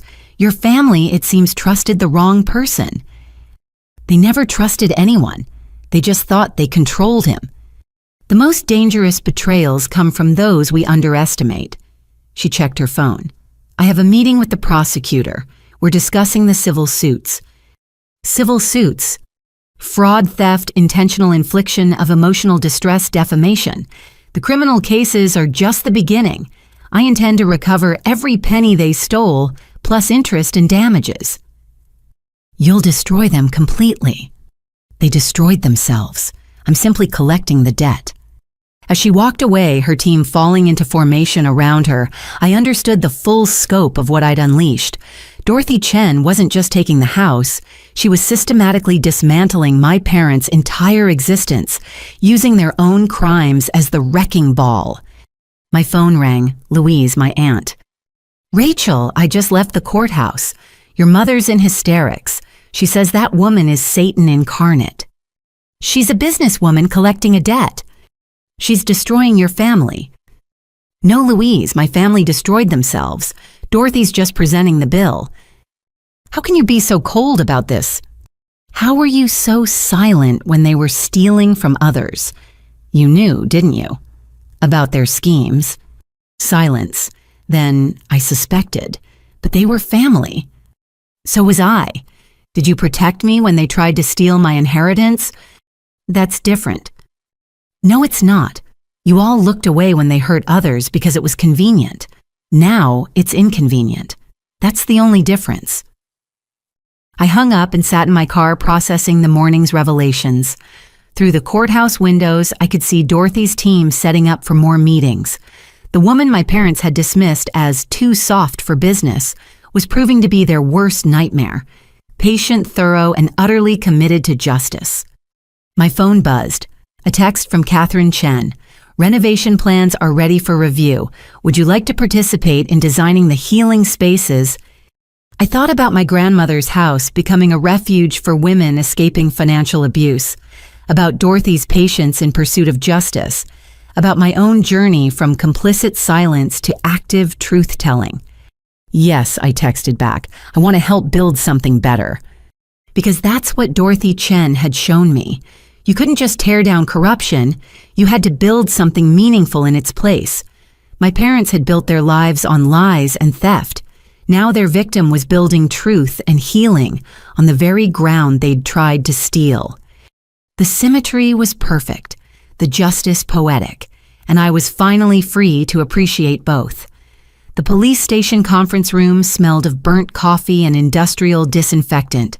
Through the window, I could see November's first snow beginning to fall on Woodstock's main street. I'd been summoned as a witness, but what unfolded over the next 3 hours would reveal depths of deception I'd never imagined possible. Detective Martinez had assembled what looked like a museum exhibit of my family's crimes. Boxes of evidence lined one wall. Financial documents covered the conference table.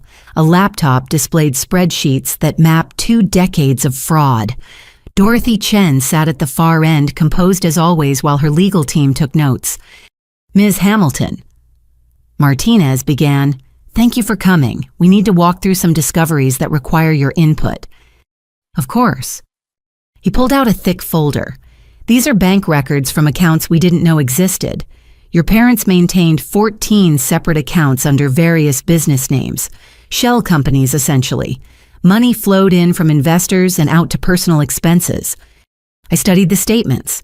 Hamilton Financial Consulting, Patricia's Pearls LLC, Green Mountain Ventures, each one a ghost company with real victims. This one troubles me most." Martinez pointed to a statement. "Eleanor Hamilton Memorial Fund, supposedly for cancer research in your grandmother's name." My hands clenched. They created a fake charity. Raised over $300,000 from your grandmother's friends after she died. The money went straight to covering their mortgage and Sarah's credit cards. Dorothy spoke quietly. "Your grandmother would have been heartbroken." "She never knew." "She died believing the best of them," Dorothy said.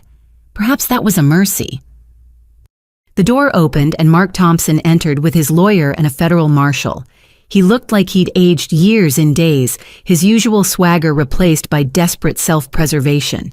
He carried a laptop bag like it contained nuclear codes. "Mr. Thompson has agreed to full cooperation in exchange for reduced charges," his lawyer announced. "He's prepared to provide complete documentation of the Hamilton family's criminal enterprises." Criminal enterprises. I laughed bitterly. They ran a suburban household, not the mafia. "You'd be surprised," Mark muttered, opening his laptop. "Your family made the mob look ethical." For the next hour, Mark walked us through his evidence.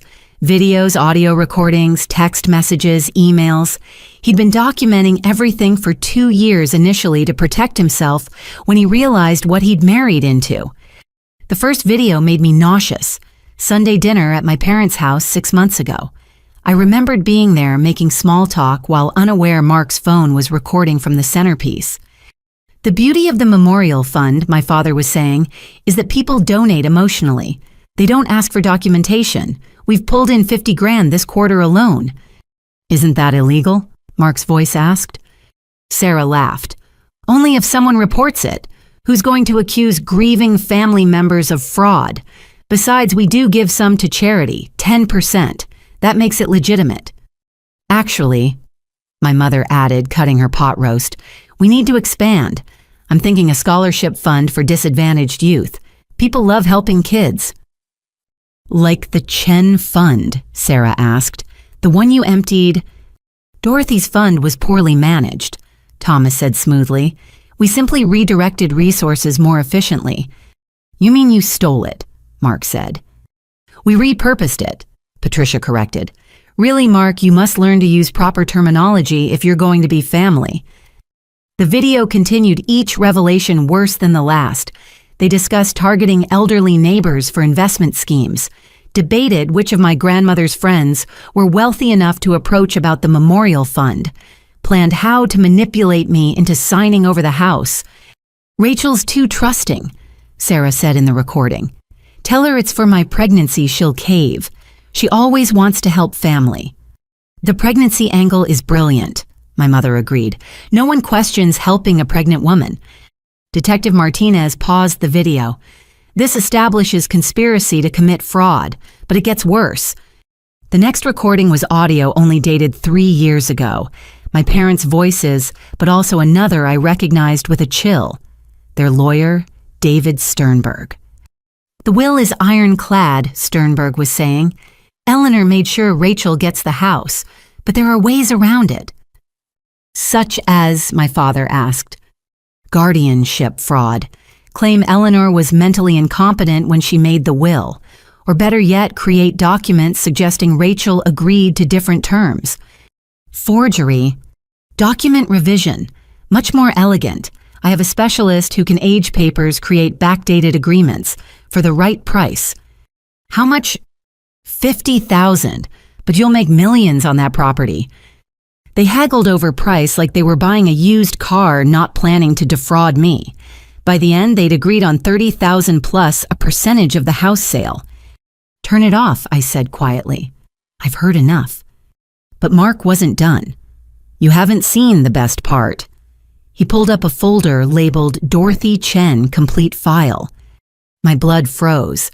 They kept records on Dorothy. 20 years worth.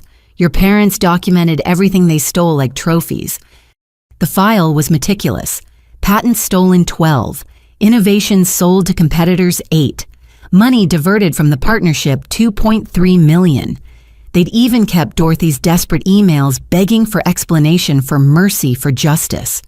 One email dated 15 years ago made Dorothy close her eyes. Patricia Thomas, I don't understand.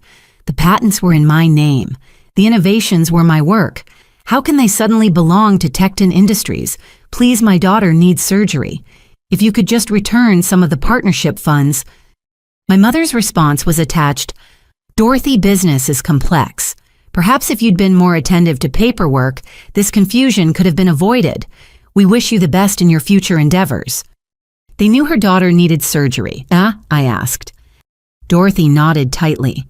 Catherine required spinal surgery. I had to sell our house to pay for it. We lived in my car for 3 months afterward.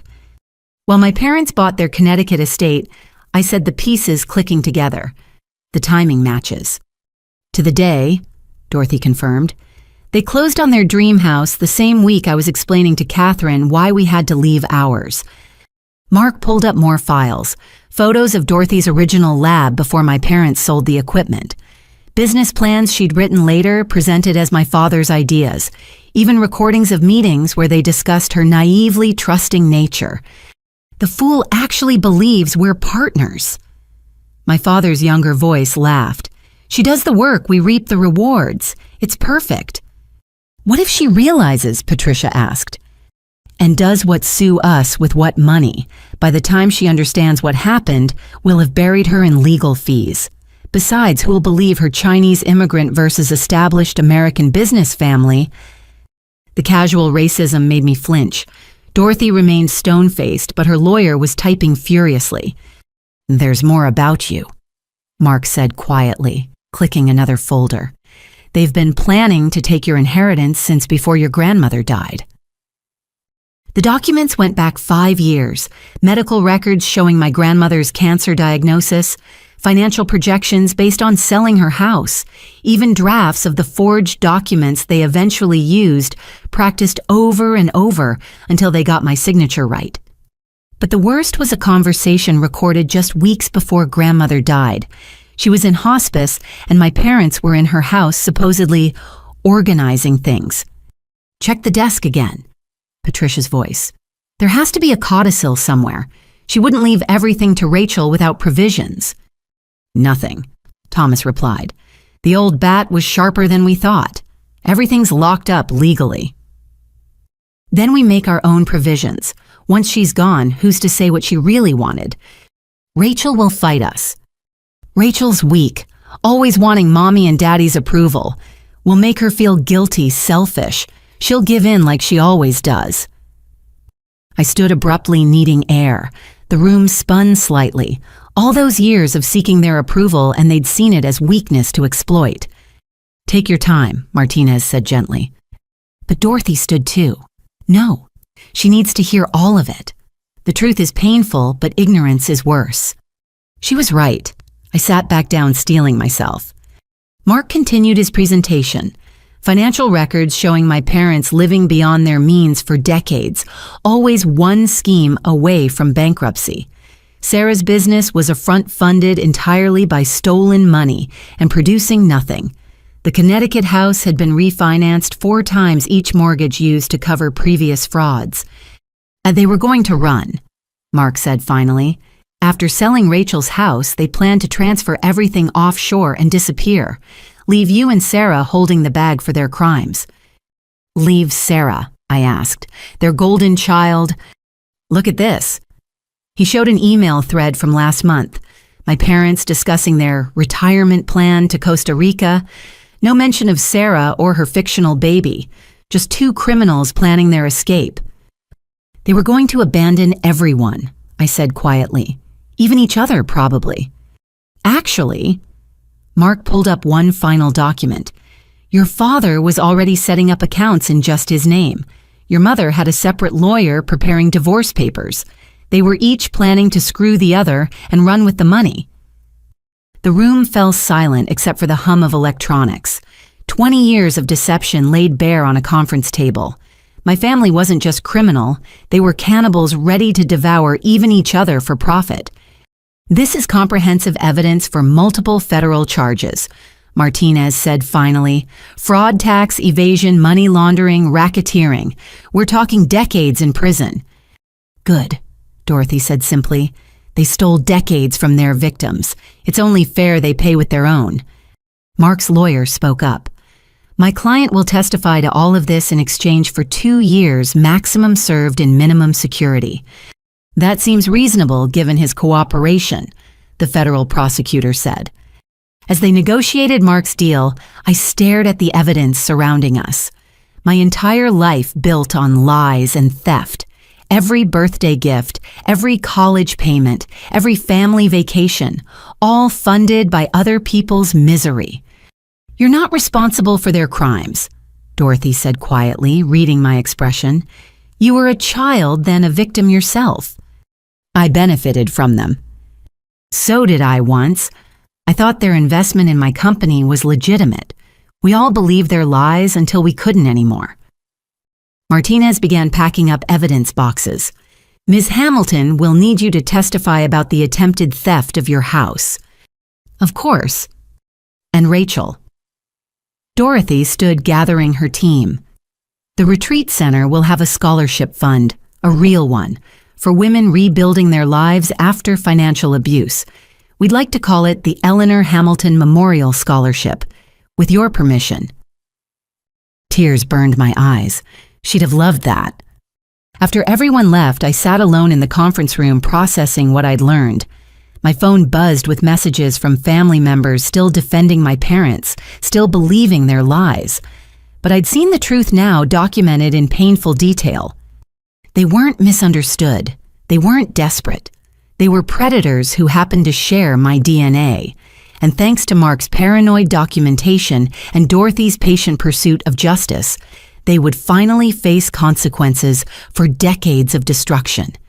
Outside snow was falling harder, covering Woodstock in clean white. Like the truth covering lies, I thought. Eventually, no matter how deep the deception reality breaks through. I drove home through the storm, feeling strangely peaceful.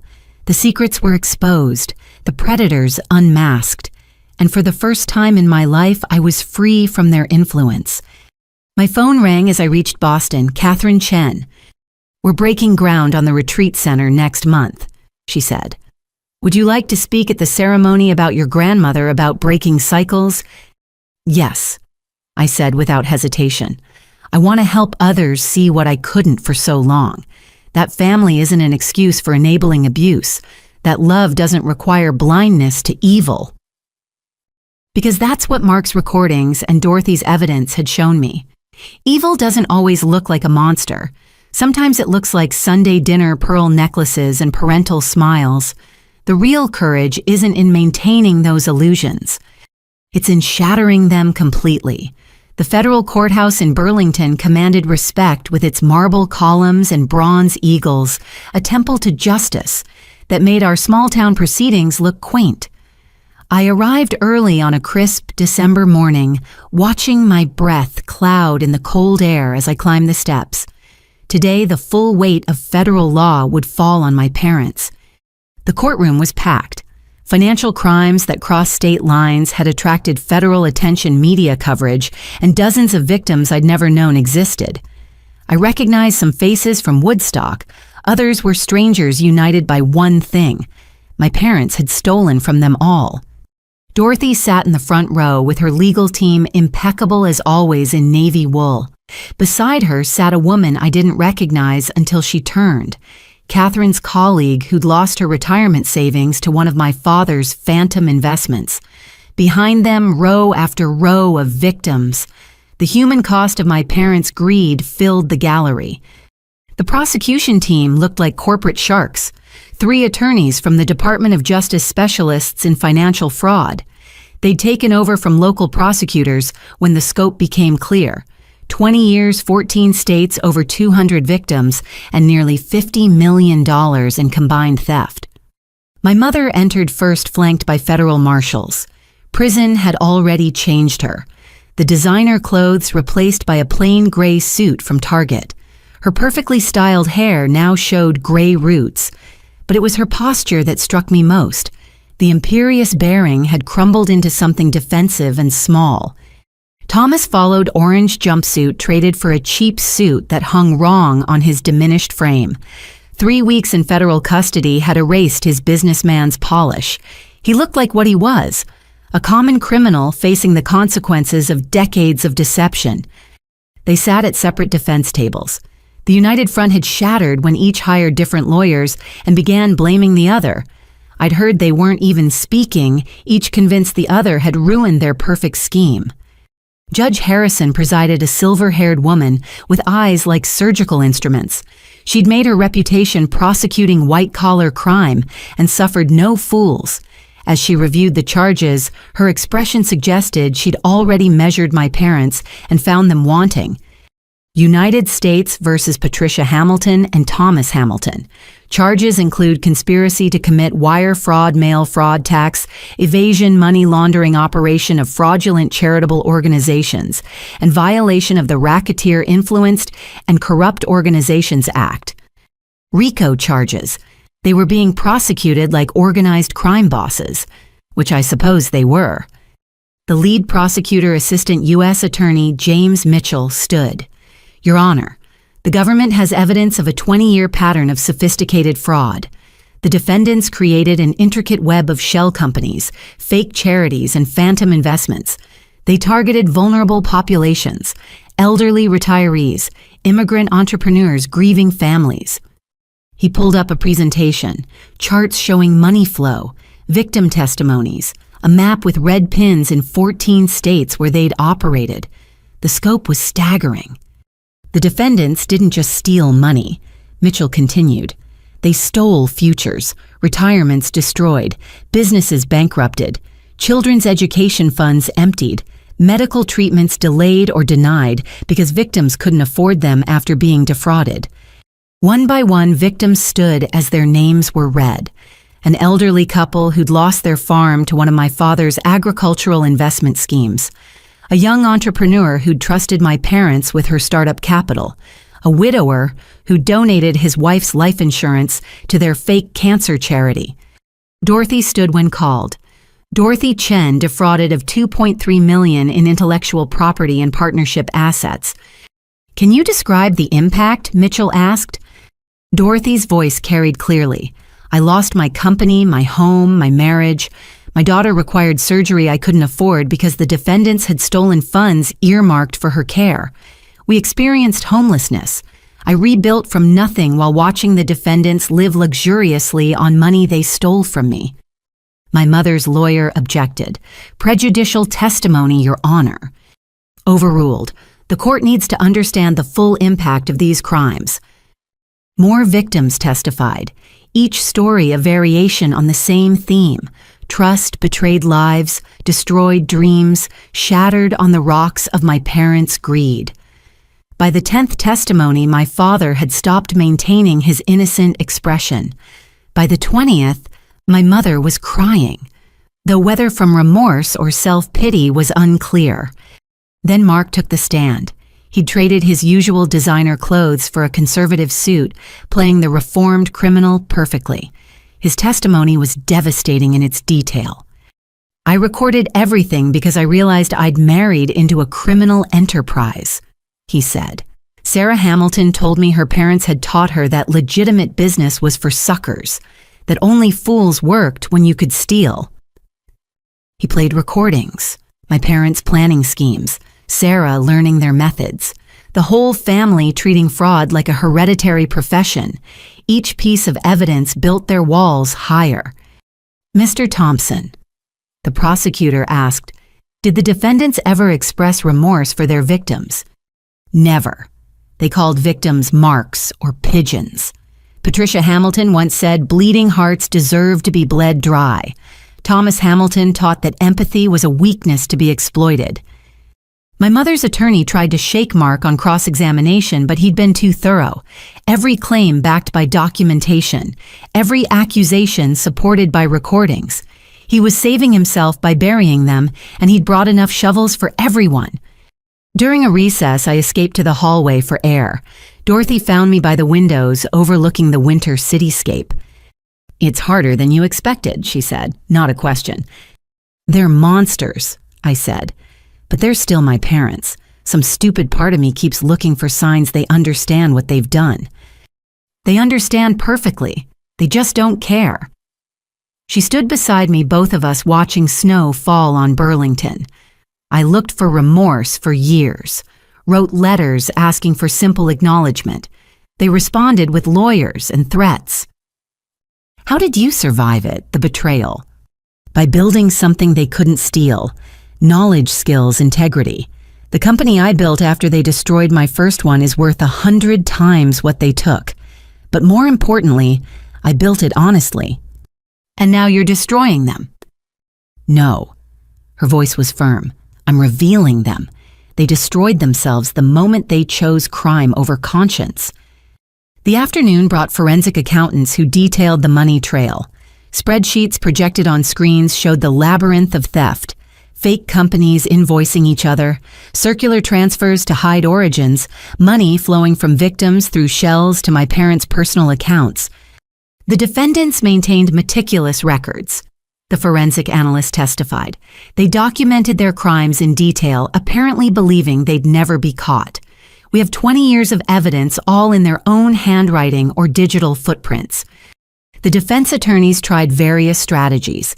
My mother's lawyer painted her as a dutiful wife, following her husband's lead.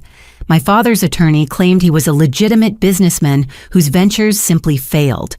Neither story held against the mountain of evidence. Then came the moment I dreaded. The prosecutor called me to testify. State your name for the record. Rachel Hamilton. Your relationship to the defendants. They're my parents.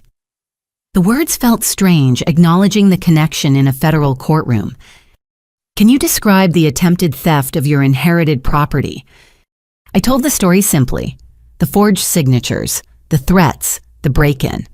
I kept my voice steady, clinical, treating it like any case I'd handled as a lawyer. Just facts, no emotion. Did you know about your parents' other activities?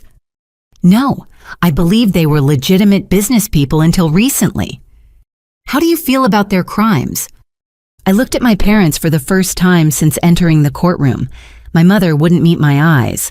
My father stared with something between hatred and disbelief, as if I were the criminal for exposing them. I paused, choosing words carefully. I feel profound sadness for their victims, shame that I benefited unknowingly from their crimes, and relief that justice is finally being served. No further questions. Neither defense attorney wanted to cross-examine me. What could they ask whether I was lying about my own inheritance theft? Mark had provided video evidence. Whether I was a disloyal daughter, that ship had sailed. As I left the stand, my father spoke despite his lawyer's grip on his arm. "You destroyed our family." Judge Harrison's gavel cracked. "Mr. Hamilton, control yourself or be removed." "She's my daughter," he shouted. "She owes us everything. Her education, her career, her life. We made her." "With stolen money," I said quietly, but the courtroom acoustics carried my words. "You made me with other people's misery." The judge had him removed. As marshals dragged him out, he kept screaming about ungrateful children, about family loyalty, about betrayal. The courtroom sat in shocked silence until the doors closed behind him. "We'll take a brief recess," Judge Harrison said, but her eyes found mine. Something like approval flickered there, or maybe understanding. In the hallway, victims approached me, not with anger, but with something unexpected: gratitude. "Thank you for standing up to them," the elderly farmer said. "My own kids said I should let it go, not make waves, but you showed it's okay to demand justice even from kin." "Especially from kin," his wife added. "Family shouldn't be a shield for evil." Others shared similar sentiments. My testimony had given them permission to stop feeling guilty about seeking justice. If their daughter could face the truth, so could they. When court reconvened, my father wasn't permitted back. His attorney made excuses about emotional distress, but the damage was done. His outburst had shown the entitlement beneath the criminal behavior. Closing arguments were brutal. The prosecution painted my parents as sophisticated predators who'd turned fraud into a family business. The defense tried to humanize them, but how do you humanize 20 years of deliberate cruelty? "The defendants want you to see them as failed entrepreneurs," Mitchell concluded. "But entrepreneurs create value. The defendants only destroyed it. They built nothing, produced nothing, contributed nothing. They were parasites feeding on others' trust, and like all parasites, they killed their hosts without remorse." As we waited for the verdict, Dorothy's team prepared civil suits. Criminal conviction would make civil recovery easier. She intended to reclaim every penny plus damages. "Will it bring back 20 years?" I asked. "No," Dorothy said simply, "but it will fund the retreat center for decades. Their theft will ultimately help other victims. There's justice in that transformation." The jury deliberated for 6 hours. When they returned, their expressions told the story before the foreman spoke. "Guilty, all charges, both defendants." Patricia collapsed. Not her practiced faint, but genuine shock. She'd believed until the end that she'd escape consequences, that someone would save her, that tears and manipulation would work on a federal jury as they'd worked on family.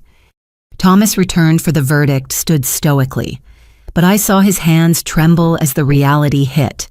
Federal prison, asset forfeiture. Everything he'd built through crime would be stripped away. Sentencing would come later, but the prosecutor indicated they'd seek maximum penalties, 25 to life given the scope and duration of their crimes. As marshals led them away, neither parent looked at me. But Dorothy did, and in her eyes I saw what justice looked like, not vengeful or gleeful, but satisfied, complete. Outside the courthouse, snow fell heavier. Reporters waited, but I had nothing to say. What words could capture watching your parents revealed as criminals condemned by their own greed? Jennifer waited by my car. "You did the right thing." "I know, it still hurts." "It should. If it didn't, you'd be like them."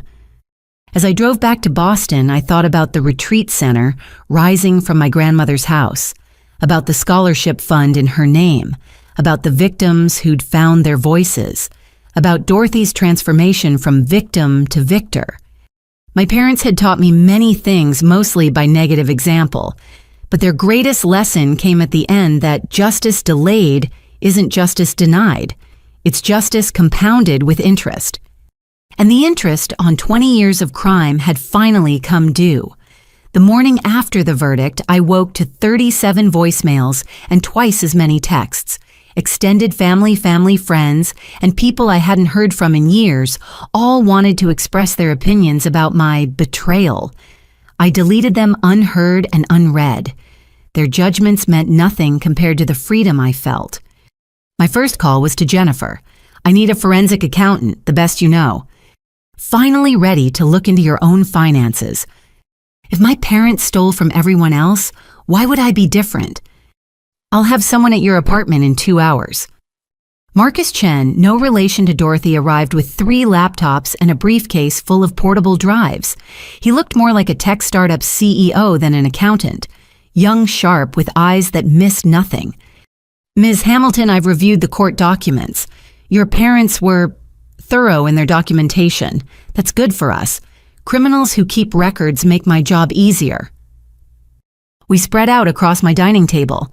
Bank statements, tax returns, investment accounts, everything financial from the last 15 years.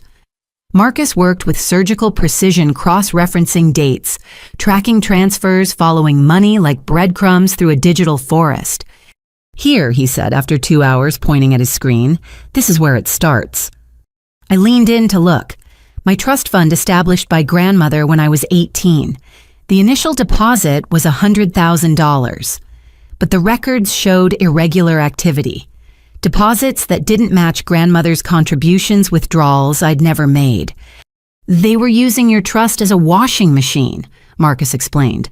Money in from victims out to their accounts disguised as educational expenses. But look here, they got greedy. He pulled up another screen. Investment accounts in my name I didn't know existed. Credit cards I'd never applied for. Even a business loan for a company I'd never heard of. Identity theft, I breathed, from their own daughter. Going back 14 years, they've been destroying your credit, creating tax liabilities, setting you up as a fall guy if their schemes collapsed. He turned to me with something like pity. Ms. Hamilton, you're not just their daughter. You're one of their biggest victims. The numbers were staggering. Over $300,000 stolen through various schemes. My credit score, which I'd thought was decent, was artificially inflated by minimum payments they made to keep the fraud hidden. The real damage would have surfaced the moment they fled to Costa Rica. Can we recover it? With the criminal conviction, absolutely. But there's more. He pulled up tax records. You've been paying taxes on money you never received. The IRS owes you significant refunds, and these fraudulent loans, the banks will have to eat them once we prove identity theft. I felt a strange mix of violation and vindication. They hadn't just tried to steal my house. They'd been stealing from me since I became a legal adult. Every proud moment of financial independence had been an illusion. What do I do? Marcus smiled grimly. We document everything. File police reports, contact credit bureaus, pursue civil suits. Your parents didn't just commit crimes, they made you an unwitting accomplice. We're going to untangle every thread. As he worked, I called Dorothy. She answered on the first ring. I heard about the forensic audit. Find anything interesting? They stole my identity. Hundreds of thousands in fraud, all in my name. A pause. I'm not surprised. Predators don't see family as off limits. They see them as easier targets. I want to pursue everything. Criminal charges, civil suits, full restitution. Good, my legal team is at your disposal. Rachel, I know this feels like another betrayal, but it's actually liberation. You're finally seeing the full truth. After Marcus left with boxes of evidence, I sat in my quiet apartment processing what I'd learned. My phone rang. Louise, my aunt. Don't hang up, she said quickly. I know you're angry with the family. The family who's calling me a traitor. That family. I'm calling to apologize and to share something. She paused. I've been getting my own finances reviewed. Patricia and Thomas got me too. $40,000 in a family investment that never existed. Why didn't you say something during the trial? Fear, shame, the same reasons I stayed quiet for 20 years. But watching you stand up to them, it gave me courage. It's not too late to file a complaint. Already done. My lawyer says with their conviction, recovery is likely. Rachel, you did the right thing. We all knew something was wrong, but you're the only one who acted. After we hung up, more calls came. Cousins admitting they'd been scammed. Family friends discovering fraudulent charges. The network of denial was crumbling as people finally felt safe to speak truth. That evening, I met with Jennifer and Dorothy's legal team at a restaurant overlooking Boston Harbor. James Wu had prepared a comprehensive strategy for civil recovery. With the criminal conviction, we can pierce all their shell companies, he explained. Every hidden asset, every offshore account. The federal asset forfeiture will take most of it, but victims have priority claims. How much are we talking about? Your personal losses with interest and damages about $2 million. The identity theft alone carries severe penalties. $2 million. More than I'd ever dreamed of having, yet it was just returning what was stolen. I want half to go to the retreat center, I said impulsively. Dorothy looked surprised. That's generous but unnecessary. My grandmother would want her house used to help others. Consider it her final donation, just 20 years delayed. We'll name a wing after her, Dorothy said softly. She deserves to be remembered for who she was not, what they did. The next morning brought a surprise. Mark Thompson called from federal custody. I have something else, he said without preamble. Sarah doesn't know I kept this. It's about you specifically. What kind of something? Recordings of your parents planning your future. It's bad, Rachel. Really bad. Can you come to the federal detention center? My lawyer says I can share it as part of my cooperation. Against my better judgment, I went. The facility was sterile and depressing, all concrete and fluorescent lights. Mark looked diminished in his orange jumpsuit, the confident businessman reduced to an inmate number. In the attorney meeting room, he pulled out a tablet his lawyer had brought. Sarah made me record this. Insurance, she called it. From last year when they thought you were getting too successful. He pressed play. My parents' voices filled the room, discussing me like a business problem to be solved. Rachel's getting too independent, my mother said. Senior associate at her firm talking about partnership. If she makes partner, she'll have resources to investigate. So we accelerate the timeline, my father responded. The house theft needs to happen now before she gets too powerful to manipulate. What if she refuses? Then we activate the contingencies. The credit cards, the loans, the tax issues. Overwhelm her with financial problems. She'll be too busy saving herself to fight us. And if that doesn't work, a pause. Then my father's voice cold and calculating. There are other ways to handle problem children. Remember what we did to Sarah's first boyfriend when he threatened to expose us? Thomas, you can't mean... I mean whatever's necessary. 20 years of work won't be undone by an ungrateful daughter. If Rachel becomes a threat, we handle her like any other threat. I felt sick. Mark stopped the recording. There's more, he said quietly. Discussions about causing an accident, making you disappear. They were planning contingencies for if you fought the house sale. They were planning to kill me. The words came out strangled. Planning for the possibility. Sarah said they'd never actually do it, but... He shrugged. I've learned not to underestimate your family's capacity for evil. I left the detention center in a daze. My parents hadn't just seen me as a victim to exploit, they'd seen me as a potential problem to eliminate. The people who gave me life had coldly discussed taking it if I interfered with their crimes. Back in my car, I called Detective Martinez. I need to report additional evidence of conspiracy to commit murder. Whose murder? Mine. The next hours blurred, giving statements, listening to more recordings, learning that what happened to Sarah's first boyfriend involved a suspicious car accident after he'd threatened to report their tax evasion.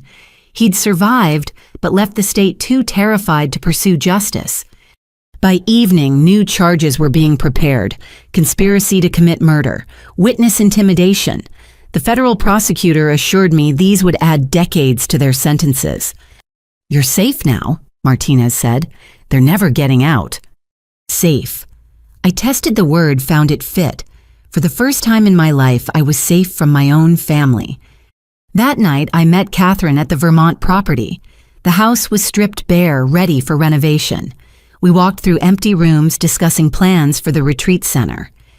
"This will be the legal aid office," she said, gesturing to what had been my father's study. "Free services for financial abuse victims." "Poetic justice," I murmured. "All justice is poetic when you think about it. Balance restored, harmony returned. Your grandmother's house helping victims of people like your parents.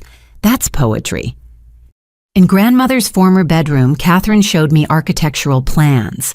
"We want to keep some original elements: the built-in bookshelves, the window seats, the garden views, places of peace within the healing."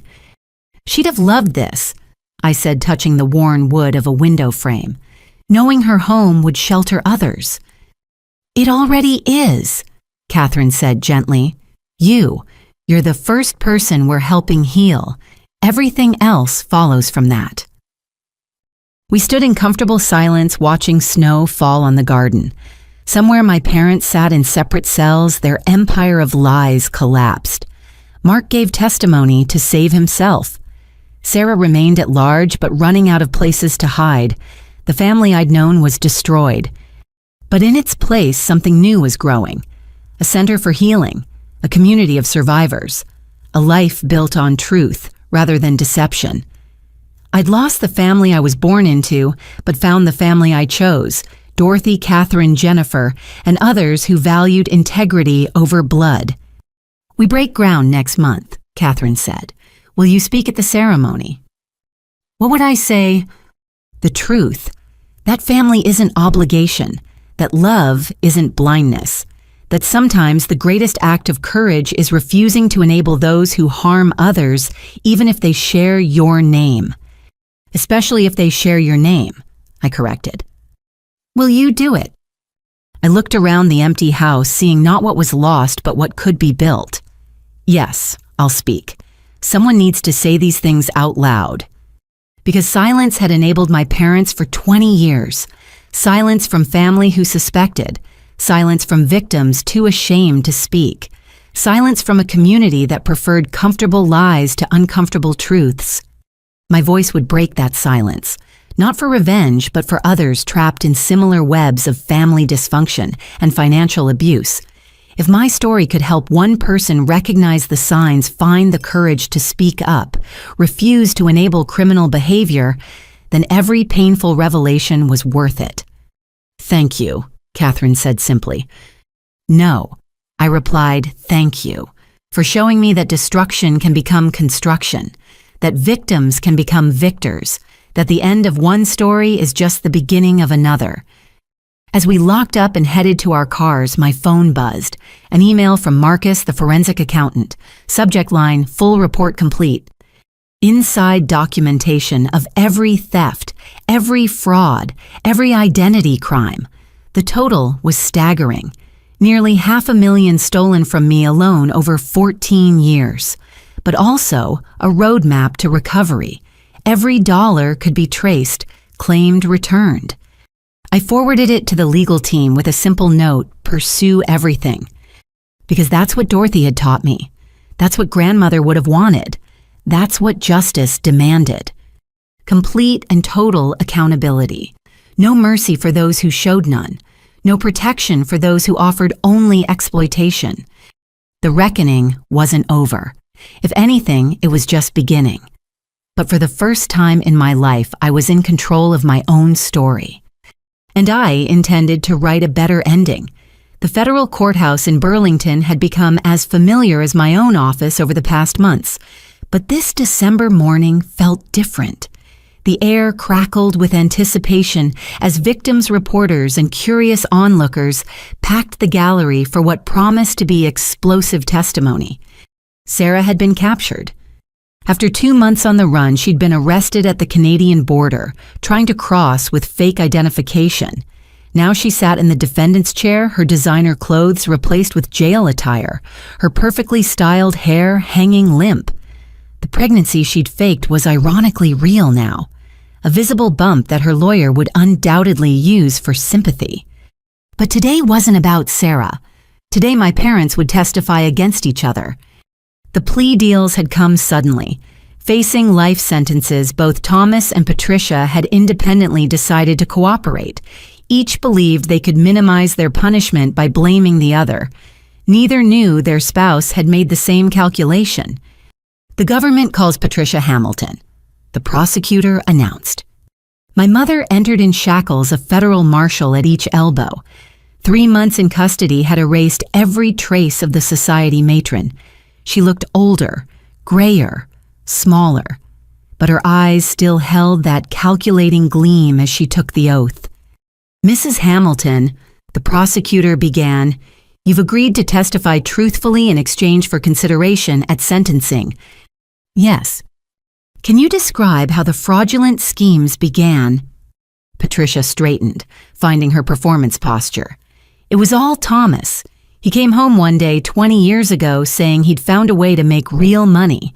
Dorothy Chen had developed some technology and he saw an opportunity. What kind of opportunity? To redirect her patents to our benefit? I objected, of course. Dorothy was our friend, but Thomas insisted it was just business. From the gallery, Dorothy watched impassively. We all knew this was revisionist history, but Patricia sold it with conviction. I was a dutiful wife, Patricia continued. I supported my husband even when I had reservations. He said if I didn't help, he'd divorce me, and I'd get nothing. So you were coerced? Emotionally and financially. Thomas controlled everything. I was trapped. For 2 hours, Patricia painted herself as a victim. Every crime was Thomas's idea. Every document she'd signed was under duress. She even claimed he'd threatened violence if she didn't comply. What about the Eleanor Hamilton Memorial Fund? The prosecutor asked. The fake charity in your mother's name. Patricia's mask slipped for a moment. That was regrettable. But again, Thomas insisted. He said it would honor my mother's memory while helping our family. I was grieving vulnerable. He exploited that. You personally solicited donations from your mother's friends. Under my husband's direction, he wrote scripts for me to follow, monitored my calls. I had no choice. Then came the devastating part. Patricia producing evidence against Thomas. Secret recordings she'd made for protection. Financial documents showing his hidden accounts. Photos of him meeting with other criminals she claimed he'd partnered with. I lived in fear for 20 years.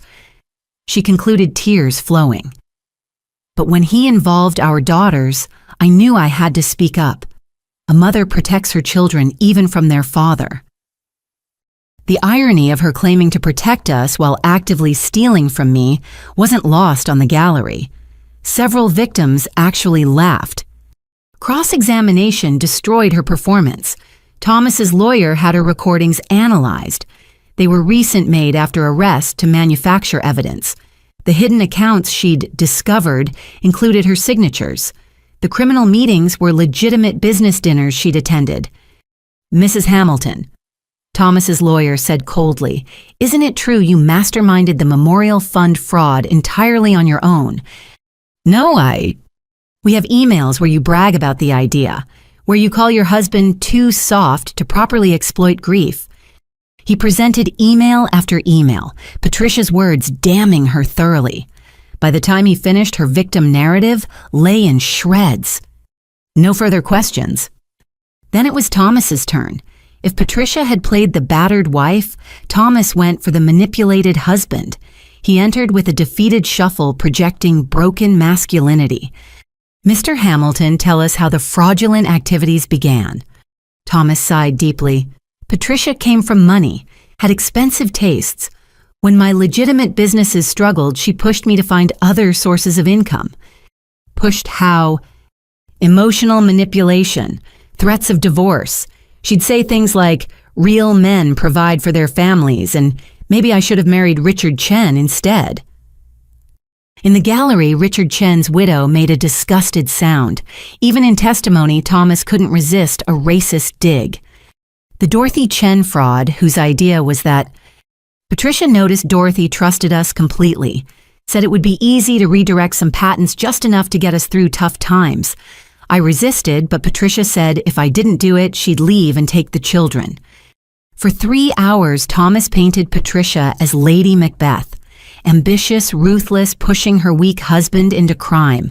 He produced his own evidence recordings of Patricia planning schemes, documents in her handwriting, even a journal where she detailed manipulation tactics.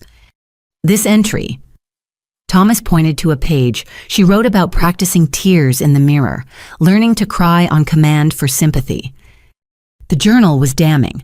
Patricia's own words describing victims as marks celebrating successful frauds, planning future crimes with cheerful enthusiasm.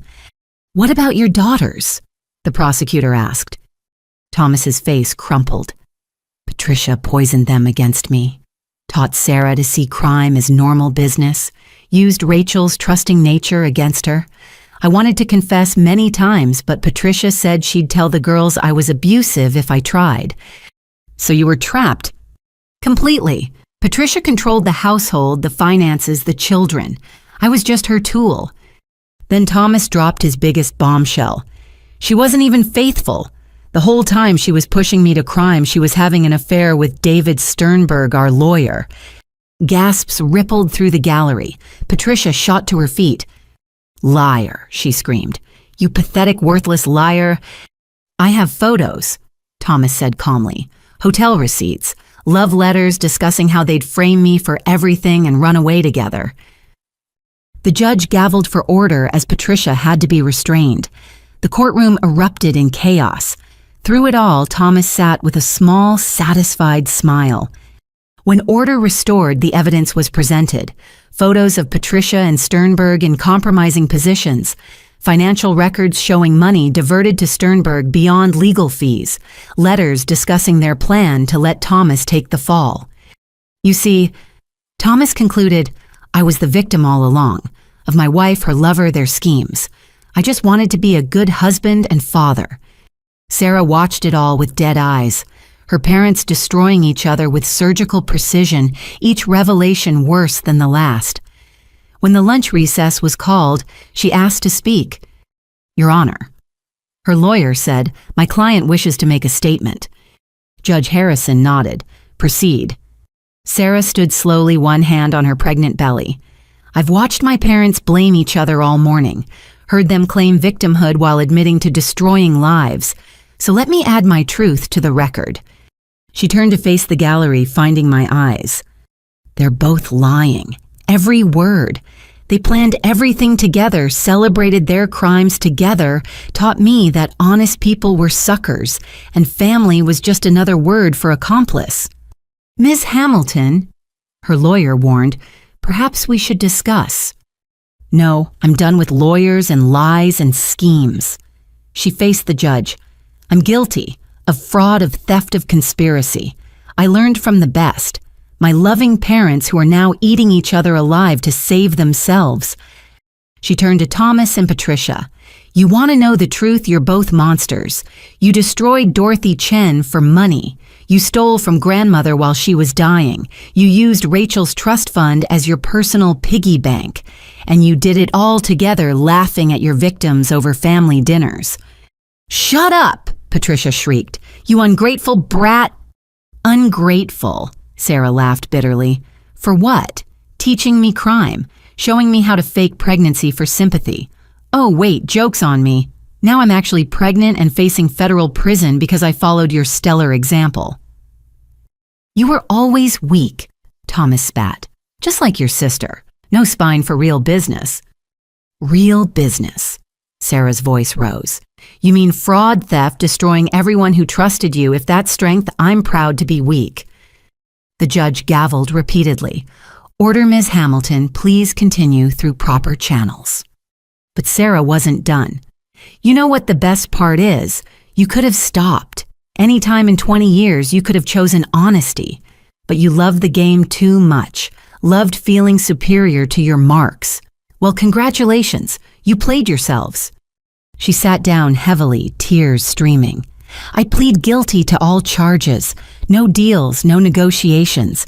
I did what I did and I'll pay for it. At least I'll sleep with a clean conscience. The courtroom sat in stunned silence. Then from the gallery, slow clapping. Dorothy Chen applauding Sarah's honesty. Others joined until the judge gavelled for quiet. Ms. Hamilton. Judge Harrison said carefully, "You understand pleading guilty without a deal could mean significant prison time." "I understand, but I won't be like them." She gestured at her parents. Blaming everyone else, playing victim, destroying each other for a few years off a sentence. I'd rather serve 20 years honestly than 5 as a liar. After court adjourned, I found myself in the hallway with Dorothy. We watched as marshals led my family away in different directions. Parents to separate facilities, Sarah to psychiatric evaluation given her pregnancy. "Your sister surprised me," Dorothy said. "Perhaps there's hope for her." "She's still going to prison." "Yes, but she'll leave it with integrity intact. That's more than your parents will have." Mark's lawyer approached us. "Ms. Hamilton, Mr. Thompson would like a word if you're willing." I found Mark in a holding room looking exhausted. "I wanted to apologize," he said without preamble, "for my part in everything, for not speaking up sooner, for letting greed override conscience." "Why tell me?" "Because you're the only Hamilton who chose truth over family." He laughed bitterly. "Your parents are destroying each other in there. Sarah just torpedoed her own defense, but you stood up from the beginning. That takes courage I didn't have. It took me 32 years to find it." "Better late than never." He paused. "I'm testifying tomorrow. Everything I know, every crime I witnessed. Your parents won't have anyone left to blame but themselves." That evening, I sat in my apartment watching news coverage of the day's events. Family fraud trial explodes as parents turn on each other. Read the headlines. Video of Patricia being dragged from court screaming. Thomas's satisfied smirk. Sarah's unexpected confession. My phone rang. Louise. "I watched online," she said quietly. "It was horrible. Seeing them tear each other apart like that. They were always capable of it. We just refused to see." Patricia called me from jail, begging for character witnesses. Said Thomas forced her into everything. "Will you testify?" A long pause. "No, I'm done enabling her. Whatever she did, she chose. Just like I chose to stay silent too long." After we hung up, I sat in darkness thinking about choices. My parents chose crime. Sarah chose to follow their example until forced to face consequences. Mark chose self-preservation. The family chose willful blindness. And I chose truth even when it meant standing alone. Tomorrow would bring more testimony, more revelations, more family destruction, but also more clarity.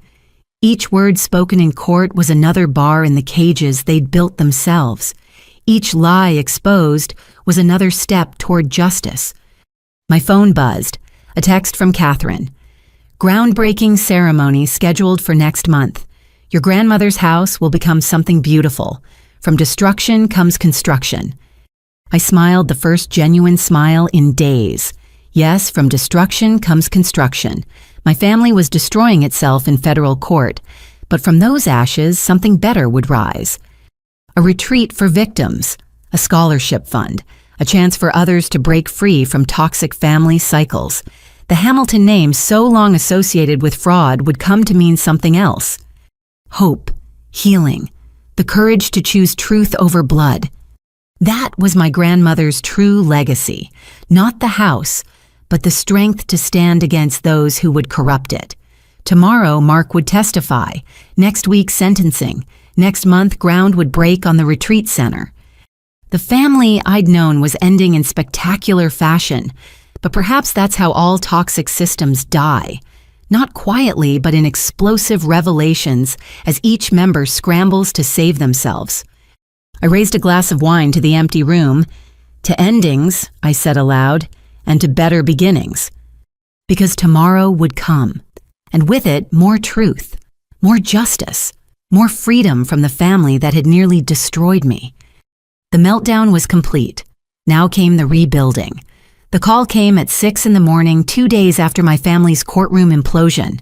I didn't recognize the number, but something made me answer. Rachel. This is Eleanor Hartley from the country club. I need to speak with you about your parents.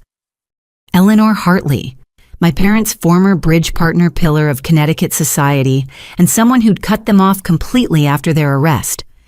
Mrs. Hartley. Please just Eleanor now. Can we meet? I have information that might help the victims recover assets. An hour later, I sat across from her at a discreet Boston cafe. Eleanor looked exactly as I remembered, Pearl's perfect posture radiating old money elegance. But her usual reserve had cracked, replaced by something like determination. I've been a coward, she began without preamble. Your parents defrauded us of $200,000. Richard and I suspected for years but said nothing. Country club politics, you understand, but watching you stand up to them. She slid a folder across the table. Bank records, emails, documentation of a phantom investment in Hartley Hamilton Ventures. We weren't going to come forward. The embarrassment, the scandal. But then Richard had a heart attack last month. Mild, he's recovering. But it clarified things. Pride means nothing if you enable evil through silence. You're willing to testify. Already scheduled with the prosecutor. But there's more. She leaned forward. Your parents weren't working alone. There's a network. My coffee cup froze halfway to my lips. What kind of network? Connecticut's elite has its share of predators. Your parents were part of an informal group that shared targets, tactics, alibis. We called them the Tuesday Club because they met weekly at the golf course. She produced photos. My parents with 6 other couples, all prominent families, all smiling over cocktails while apparently plotting their next victims. The Weatherbys run medical fraud. The Prescotts specialize in art forgeries. The Montgomerys do Ponzi schemes. They helped each other, covered for each other, legitimized each other. How many victims? Hundreds, maybe thousands. They've been operating for 15 years using social connections to identify marks with money and trusting natures. I stared at the photos, recognizing faces from charity galas and society pages. Why didn't anyone report this? Who reports their friends, their golf partners, the people whose children marry yours? Eleanor's voice turned bitter. We all knew something was off, but convinced ourselves we were imagining things, easier than accepting that our entire social circle was criminal. What changed? You did. Watching Thomas and Patricia's children turn against them, seeing consequences actually happen, it gave others courage. I've been contacted by a dozen families ready to speak up. She gave me a list, names I recognized, people my parents had bragged about knowing, all victims, all silent until now. There's going to be a meeting, Eleanor said. Tonight, victims gathering to share evidence, coordinate testimony. Will you come? Where? Richard's conference room. He's a retired federal judge. Says it's time to use his connections for good instead of cocktail party bragging rights. That evening, I entered a mahogany-paneled conference room to find 40 people assembled. Some I recognized from the trial gallery. Others were new faces, all wearing expressions of mingled shame and determination. Judge Richard Hartley commanded the room despite his recent heart attack. Ladies and gentlemen, we're here because we failed to speak up, failed to protect others, failed to see what was happening in our own community. But failure can be corrected. One by one, people shared their stories. The Weatherbys had sold fake cancer treatments to desperate families. The Prescotts had convinced elderly collectors their real art was fake, buying it cheap and selling high. Each revelation painted a picture of systematic predation disguised as high society. I lost my daughter's college fund to the Montgomerys, one woman said quietly, but I was too embarrassed to report it. What would people think? The Hamiltons got us for $300,000, an elderly man added. Promised returns on a shopping center development. We saw the plans, met the architects. All fake, but so convincing. Dorothy had been invited and sat beside me listening intently. "This is bigger than individual prosecutions," she said finally. "This is organized crime in country club clothing. We need federal RICO investigations." "I can help with that," Judge Hartley said. "I still have contacts at the Justice Department, but we need comprehensive evidence." "I've been documenting everything," a voice said from the back. We turned to see David Sternberg's assistant, Monica. "I've worked for him for 10 years, saw every scheme, every forged document, every crime. I have copies of everything." The room erupted. Sternberg was the Tuesday Club's legal facilitator, the one who made their frauds look legitimate. His files would be a roadmap to every crime. "Why come forward now?" someone asked. Monica's face hardened.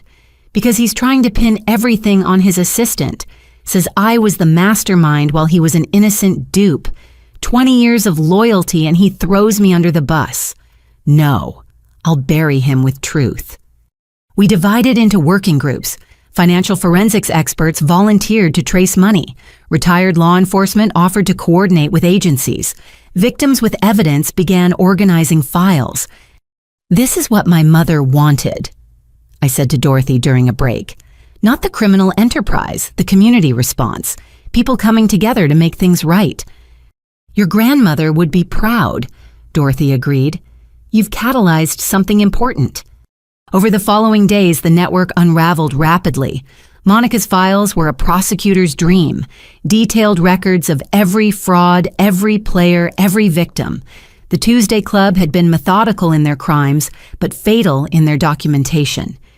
Arrests came in waves, the Weatherbys at their Hamptons estate, the Prescotts during a gallery opening, the Montgomerys trying to flee to Switzerland.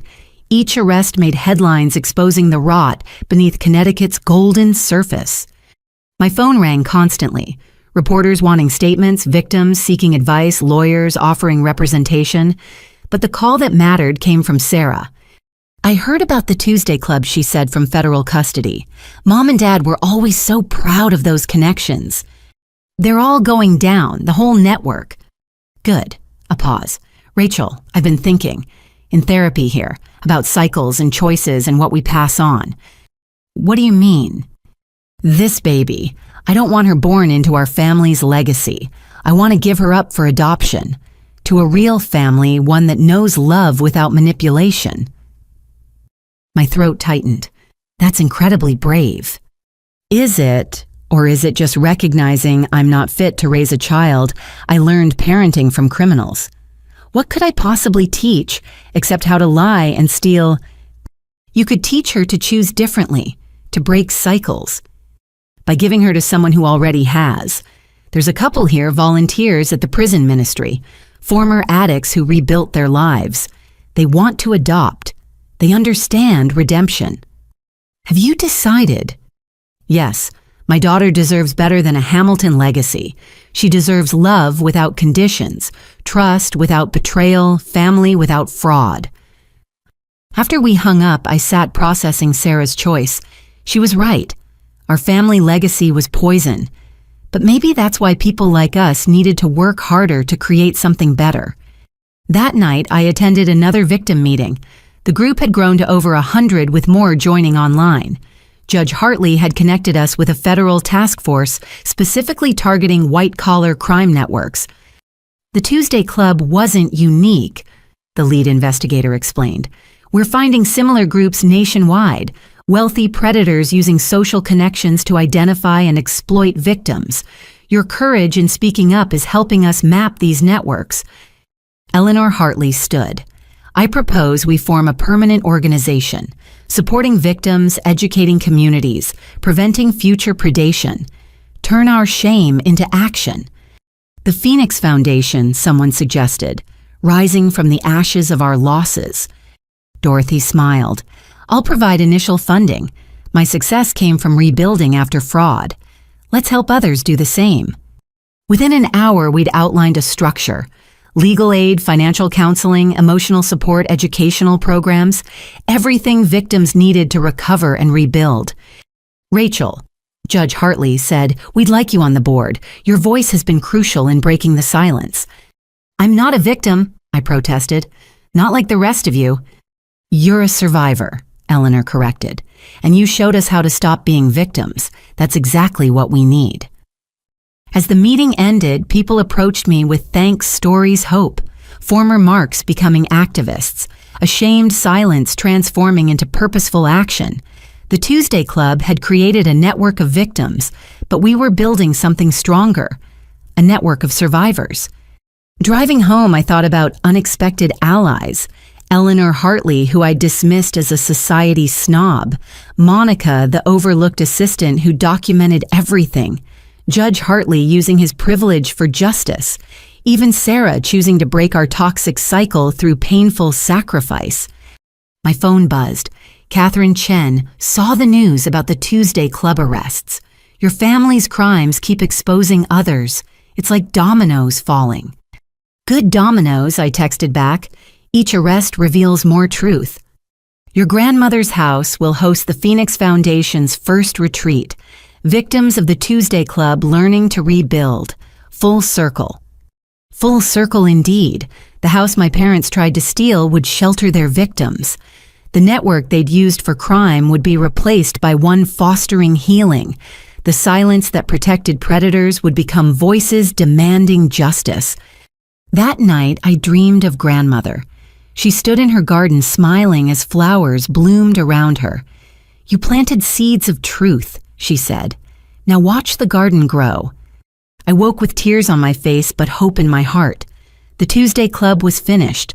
The Phoenix Foundation was beginning, and I was learning that sometimes the most unexpected allies are those who've shared your struggle. My family had taught me that trust was weakness, love was leverage, and loyalty meant enabling crime. But these new allies were teaching different lessons. That shared pain could become collective strength. That speaking truth created space for others to follow. That real loyalty meant holding each other accountable, not covering up sins. The Hamiltons had fallen, but from their ashes something better was rising. Not just for me, but for every victim finding their voice, every survivor choosing truth, every unexpected ally joining the fight. The network of predators was crumbling. In its place, a network of phoenixes was taking flight. The federal building's mediation room felt different from the courtrooms I'd grown accustomed to. Smaller, more intimate, with a round table that forced all parties to face each other. February rain streaked the windows as lawyers arranged documents for what promised to be the final financial reckoning of my parents' crimes. Dorothy sat across from me, composed as always, but with a satisfaction in her eyes that 20 years of waiting had earned. Beside her, 3 thick binders contained the forensic accounting of every penny stolen, every innovation pilfered, every opportunity destroyed. The government has seized approximately $32 million in assets, the federal mediator began. This includes real estate investments, offshore accounts, and liquidated personal property. Today we determine distribution to victims. $32 million. I still struggled to comprehend how my parents had stolen so much while constantly claiming poverty, always needing more. Primary claimants have been verified, the mediator continued. Ms. Chen's losses adjusted for inflation and lost opportunities total $48 million. The estate cannot cover full restitution, but she has priority claim. I don't want their money, Dorothy said quietly. I want justice. Every penny recovered goes to victims. The room stirred. Lawyers exchanged glances. Even the mediator looked surprised. Ms. Chen, you're entitled to... I'm worth $200 million now. Money I earned honestly building from nothing after they destroyed me. Taking their assets would feel like profiting from association with them. I won't be tainted by their crimes even in restitution. She looked directly at me. Besides, their daughter has suffered enough. Let the assets help all victims equally. That's unprecedented, the mediator managed. So were their crimes. I propose establishing a victim compensation fund, equal distribution based on percentage of loss, with priority for elderly victims who can't rebuild. Over the next hours, we structured the settlement. The Phoenix Foundation would administer funds ensuring every verified victim received proportional compensation. My own claims, the identity theft, the stolen trust funds, the attempted house theft, would be treated equally with others. There's also the matter of ongoing royalties, Dorothy's lawyer noted. Several patents stolen from Ms. Chen continue generating income. Those rights revert to her, which I'm assigning to fund the retreat center indefinitely, Dorothy announced. Rachel's grandmother's house will never want for funding. My throat tightened. Why are you doing this? Because your grandmother tried to warn me. Because you chose truth over family. Because revenge would make me like them, and I've spent 20 years ensuring I'm nothing like them. The mediator documented each decision. As we worked, I received a text from Marcus, my forensic accountant. Final tally on your personal losses, $847,000. Full documentation filed. $800,000 stolen by my own parents through identity theft and fraud. Yet watching Dorothy forfeit millions for principal, I felt my own perspective shift. I want to match Dorothy's gesture, I heard myself say. Any funds I receive go to the Phoenix Foundation Scholarship Program for children of fraud victims pursuing education. Rachel, Dorothy said softly, you don't have to. Yes, I do. That money was stolen twice. From victims to my parents, from my parents to me. It's poisoned. Let it become something clean. By afternoon, we'd structured a comprehensive settlement. Every victim would receive something. Not full restitution, the money simply didn't exist, but enough to matter. Elderly victims who'd lost retirement savings would be made substantially whole. Small business owners could restart. Families could begin recovering. The Tuesday Club assets are still being calculated, the mediator noted. As their crimes are interconnected with the Hamiltons' additional funds may become available. Same distribution model, Dorothy said firmly. No victim left behind. As we prepared to sign final documents, Patricia's lawyer burst in. My client objects to this distribution. She claims marital assets are being improperly seized. Your client is serving 25 years for fraud, the mediator said coldly. She has no standing to object. She's filing for divorce and demanding her share of legitimate assets. I actually laughed. What legitimate assets? Everything they owned was bought with stolen money. Mrs. Hamilton claims gifts from her mother represent clean funds. My grandmother's gifts. I stood, anger flashing. The grandmother they stole from while she was dying, those gifts. Dorothy placed a calming hand on my arm. Let her file. Discovery will be educational. We have Eleanor Hamilton's complete financial records. Every gift can be traced to fraud proceeds Patricia laundered through her mother's accounts. The lawyer retreated deflated, but the interruption had reminded me of unfinished business. The house in Connecticut, I said. What happens to it? Scheduled for auction. Proceeds to the victim fund. I want to buy it. Everyone stared. Dorothy looked particularly surprised. Rachel, why would you want that house? Because it represents everything they valued over people. Because it's where they planned their crimes. Because I want to donate it to the Phoenix Foundation as transitional housing for fraud victims. Let something stolen become shelter for those who've lost homes to crime. The irony is rather perfect, Dorothy admitted. We agreed I'd bid at auction using my own legitimately earned savings. The house that showcased my parents' false success would become a haven for their victims. As documents were signed and notarized, a strange peace settled over the room. 20 years of crime being methodically unwound, transformed from greed to generosity. Implementation begins immediately, the mediator announced. First distributions within 30 days. The Phoenix Foundation will coordinate victim notification. We filed out into the rainy afternoon. In the lobby, Eleanor Hartley waited with other Tuesday Club victims. Well, she asked anxiously. Full distribution to all victims, I announced. Dorothy forfeited her claim to benefit everyone. The Phoenix Foundation will manage everything. Eleanor actually hugged Dorothy Pearls, clicking against buttons. You've shown more grace than any of us deserve." "Grace isn't deserved," Dorothy replied. "It's chosen. Your courage in speaking up matters more than my money." As victims gathered around Dorothy with thanks and tears, I slipped outside. The rain had stopped, leaving Boston gleaming under breaking clouds. My phone rang. Sarah from federal custody. "I heard about the settlement," she said without preamble. "You gave up your share." "It was never really mine." $800,000 is real money, Rachel. You could have kept it legally. Legally isn't the same as ethically. That money has blood on it. Silence. "Then the adoption is finalized. My daughter goes to her new family tomorrow." "How are you feeling?" "Empty, relieved, terrified, free." She laughed shakily. "Is it possible to feel all that at once?" "Yes, I feel it every day since choosing truth over family." "Rachel, I know I've said it before, but I'm sorry. For the fake pregnancy, the manipulation, the house, for being the daughter they raised instead of the sister you deserved." "You're becoming the sister I deserve now. That matters more. I'll have 20 years to become her. Maybe when I get out, we can have the relationship we should have had all along." "I'd like that." After we hung up, I stood watching the city move around me. Somewhere my parents sat in separate prisons, probably still blaming each other.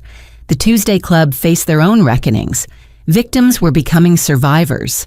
Silence becoming testimony. Theft becoming charity. My phone buzzed. Catherine Chen sending photos from Vermont.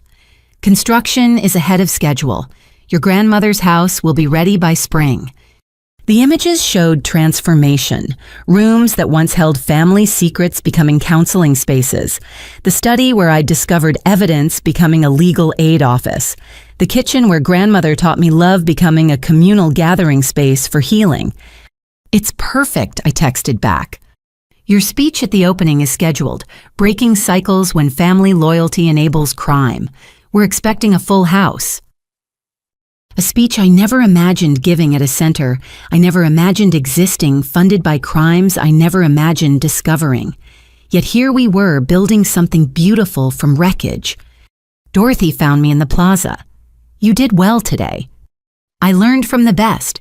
You showed me that victory isn't about taking everything. It's about transforming everything." "Your grandmother knew that.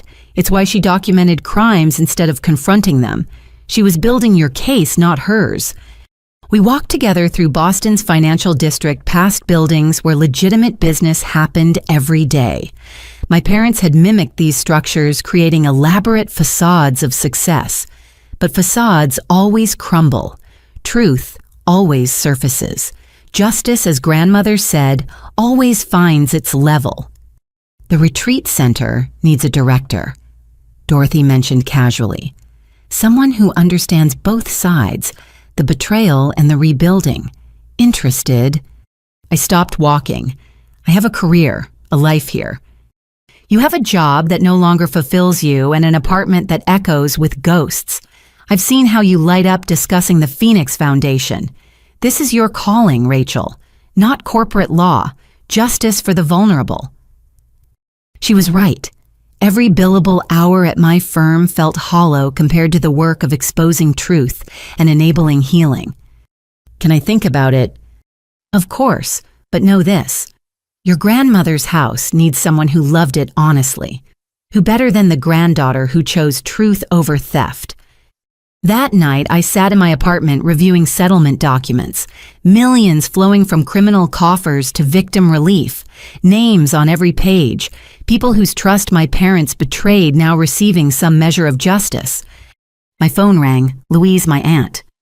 "The settlement news is everywhere," she said. "Patricia called me collect, screaming about Dorothy stealing her life."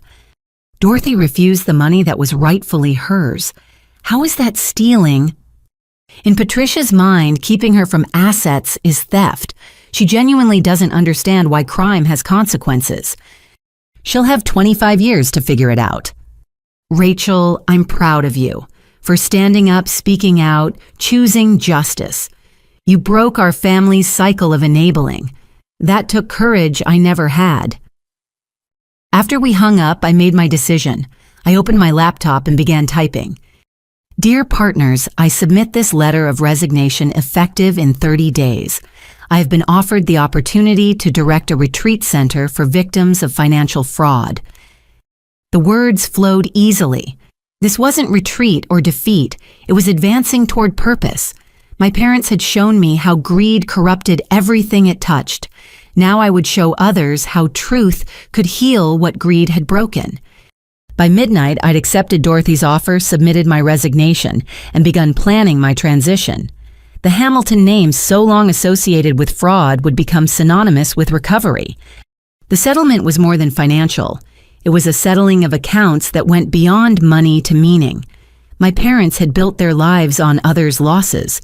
Their legacy would be rebuilt lives, renewed trust, and the radical proposition that justice could transform into mercy. Tomorrow, distribution would begin. Checks would arrive for people who'd given up hope of recovery. But more than money would flow.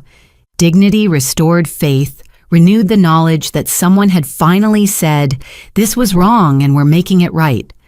That was the true settlement. Not just of accounts, but of the score between those who take and those who give, between those who destroy and those who build. Between the family I was given and the family I chose. The rain had returned, drumming against windows like applause. I raised a glass of wine to the night, to grandmother, to Dorothy, to every victim finding their voice. To settlements, I whispered, and to new foundations. Because tomorrow we would begin building on ground cleared of lies, cleaned by truth, and consecrated by the simple act of choosing justice over blood. Spring arrived early in Vermont that year, as if nature itself wanted to celebrate new beginnings. I stood in what had been grandmother's garden, now expanded into a meditation space for the retreat center. The April air smelled of fresh earth and possibility as contractors put finishing touches on the Eleanor Hamilton Center for Financial Recovery. The lotus pond was Catherine's idea, Dorothy said, joining me. Beauty rising from mud seemed appropriate. Workers installed the last of the therapeutic spaces, while victims turned volunteers, arranged furniture in the communal areas. In 6 weeks since I'd left corporate law, I'd thrown myself into creating something unprecedented, a healing space specifically for those devastated by financial betrayal. Ms. Hamilton. A young woman approached nervously. I'm Emma Martinez. I'm here for the counselor training. Emma's story had touched me during applications. Her elderly parents lost their retirement to one of the Tuesday Club schemes, leading to her father's fatal heart attack. Now she wanted to help others navigate similar trauma. Welcome, Emma. Let me show you around. As we toured, I explained our approach. Financial fraud isn't just about money. It shatters trust, destroys relationships, creates lasting trauma.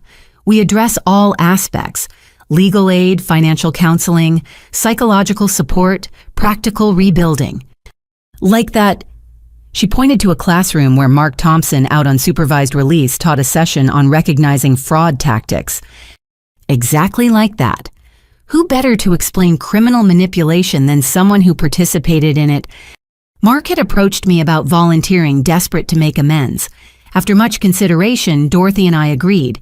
His insider knowledge could help victims understand they weren't stupid or naive. They were targeted by sophisticated predators. Rachel, Catherine called from the main house. Sarah's on video call. I excused myself and found Catherine in what had been Father's study, now our administrative center. On screen, Sarah sat in her prison's visiting room, visibly pregnant, but somehow lighter than I'd ever seen her.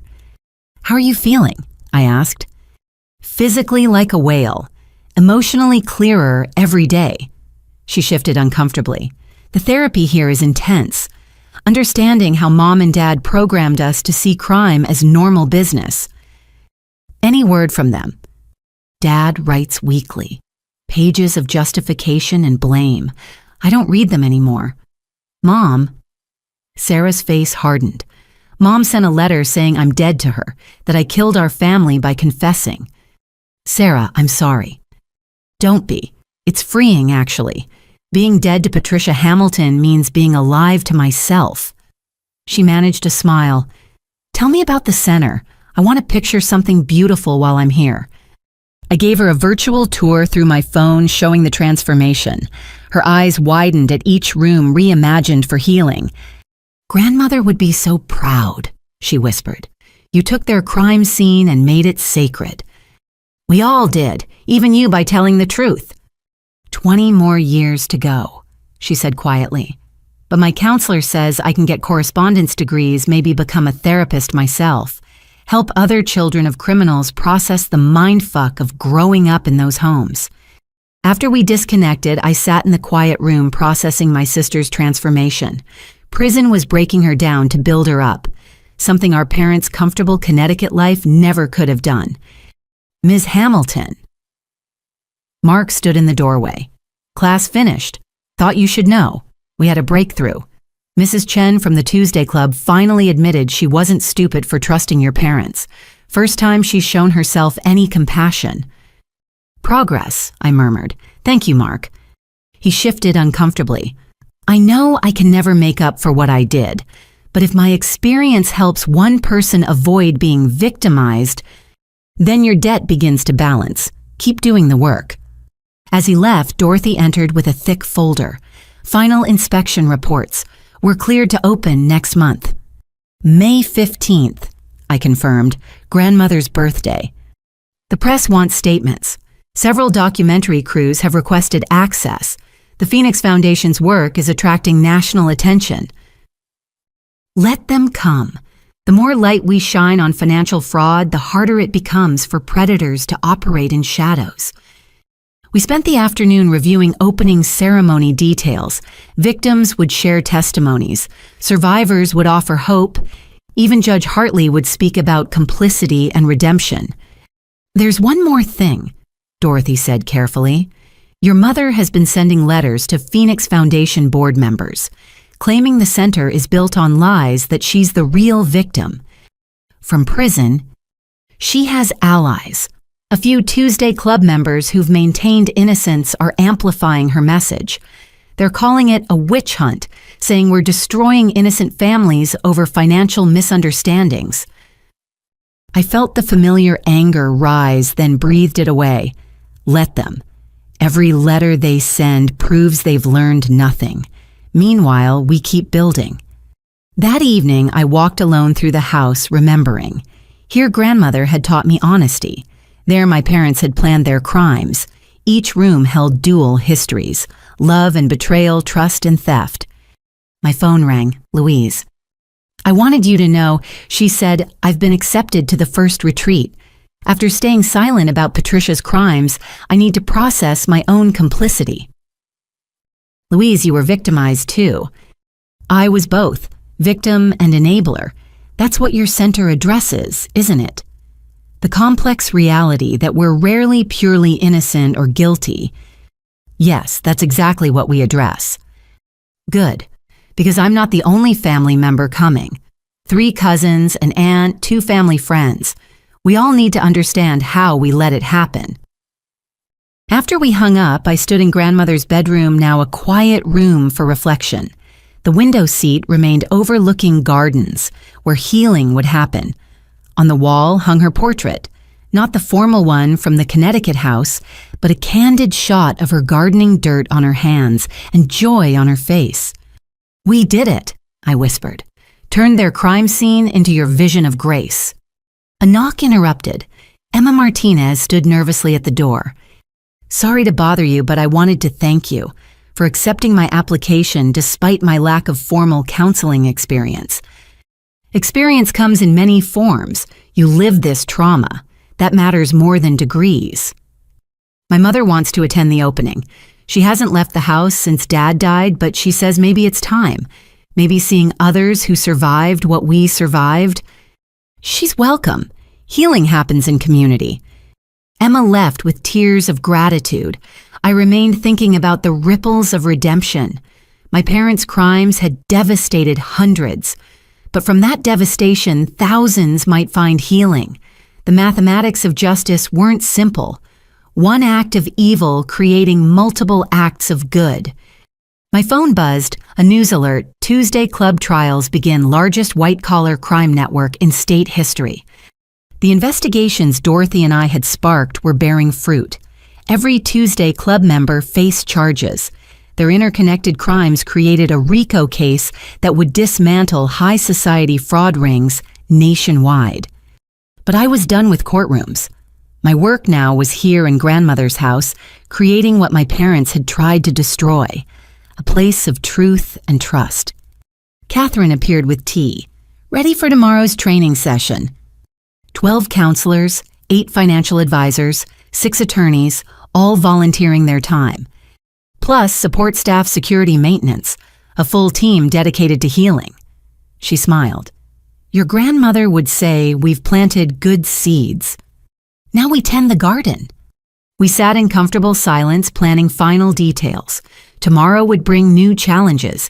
Next month, survivors would arrive seeking what we all sought, a way forward from betrayal. But tonight in the house my parents had tried to steal, surrounded by people choosing redemption over revenge, I felt something I hadn't experienced in years. Peace. Not the peace of ignorance I'd lived in before discovering their crimes, not the peace of exhaustion after battles in court, but the deep peace that comes from aligned purpose, from building rather than tearing down, from choosing creation over destruction. My phone lit with a text from Sarah. Saw the news coverage of the center. You look happy, real happy, not Hamilton happy. Hold on to that. I would, because this wasn't Hamilton happiness, the false joy of successful schemes and stolen comfort. This was real, built on truth, sustained by service, confirmed by the knowledge that grandmother's house would shelter those my family had broken. Tomorrow would come with its challenges. The center would open to its first residents. Stories of pain would fill these rooms, but so would stories of survival, resilience, redemption. And in telling those stories and creating space for truth and healing, we would all discover what my grandmother always knew, that love multiplied while greed divided, that truth healed while lies wounded, that the only real wealth was what we gave away. The Hamilton name would be redeemed not through denial or reputation management, but through the slow daily work of making right what had been wronged. One survivor at a time, one story at a time, one truth at a time. May 15th dawned crystal clear, one of those perfect Vermont mornings that made you believe in fresh starts.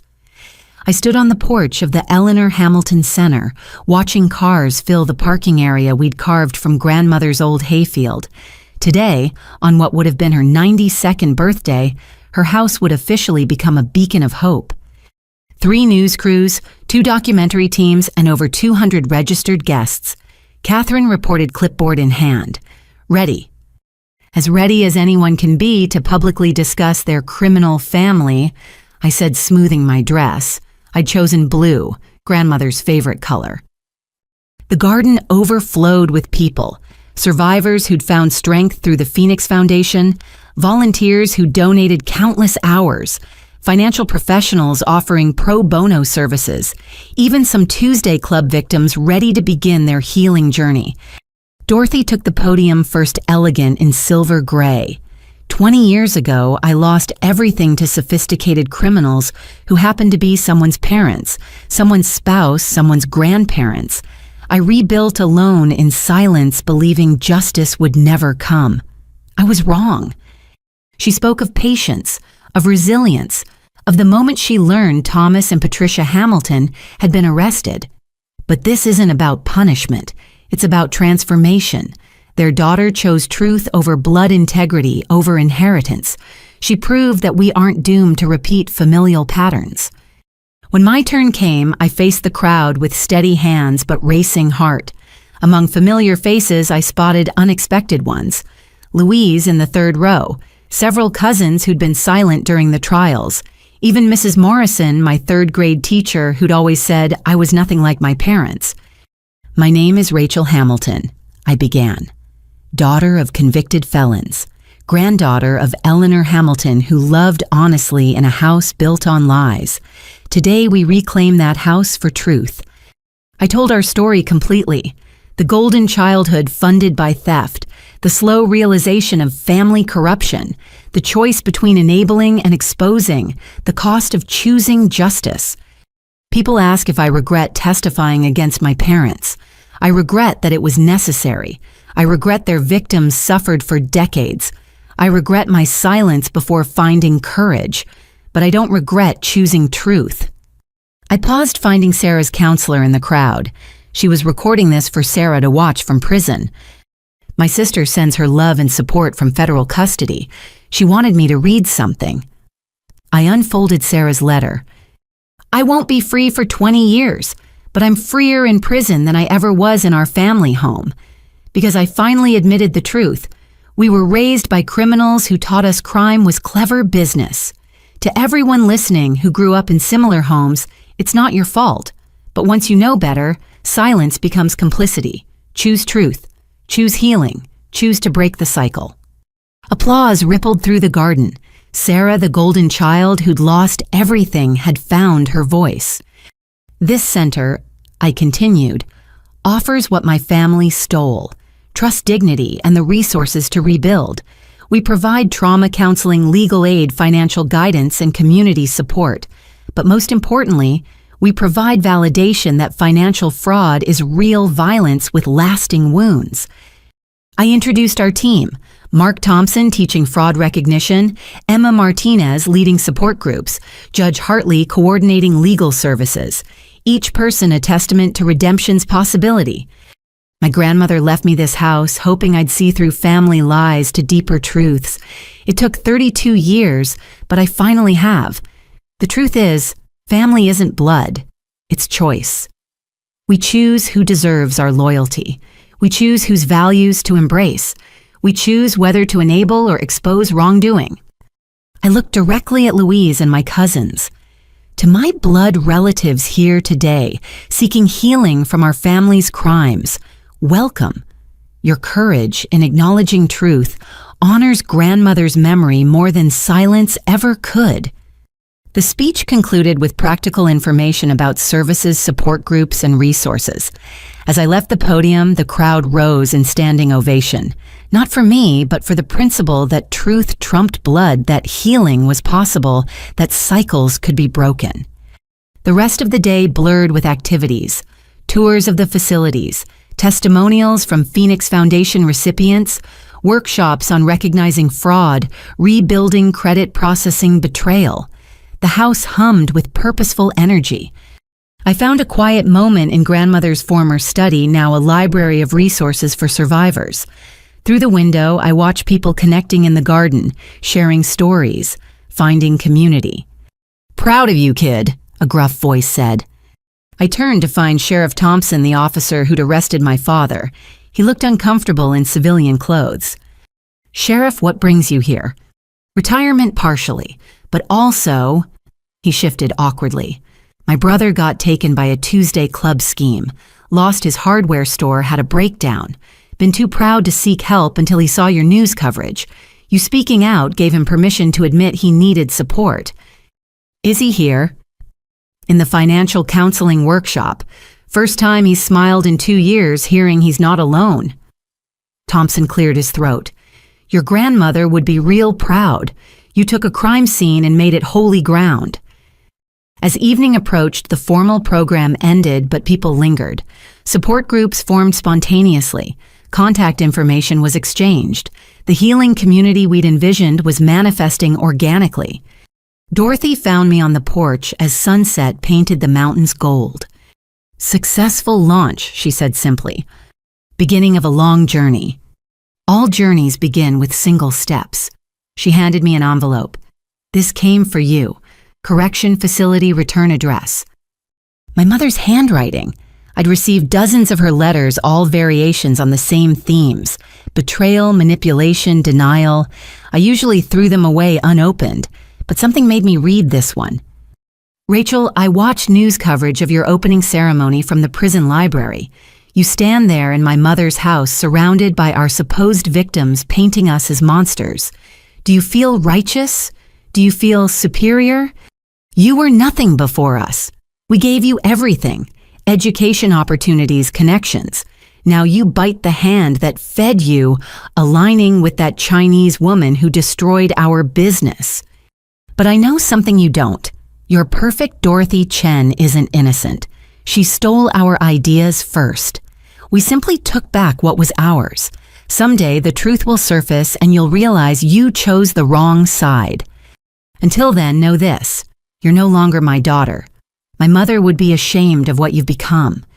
Using her house for this charade proves you never understood family loyalty. Patricia Hamilton, my name, regardless of what federal inmates call me. I folded the letter carefully and handed it to Dorothy.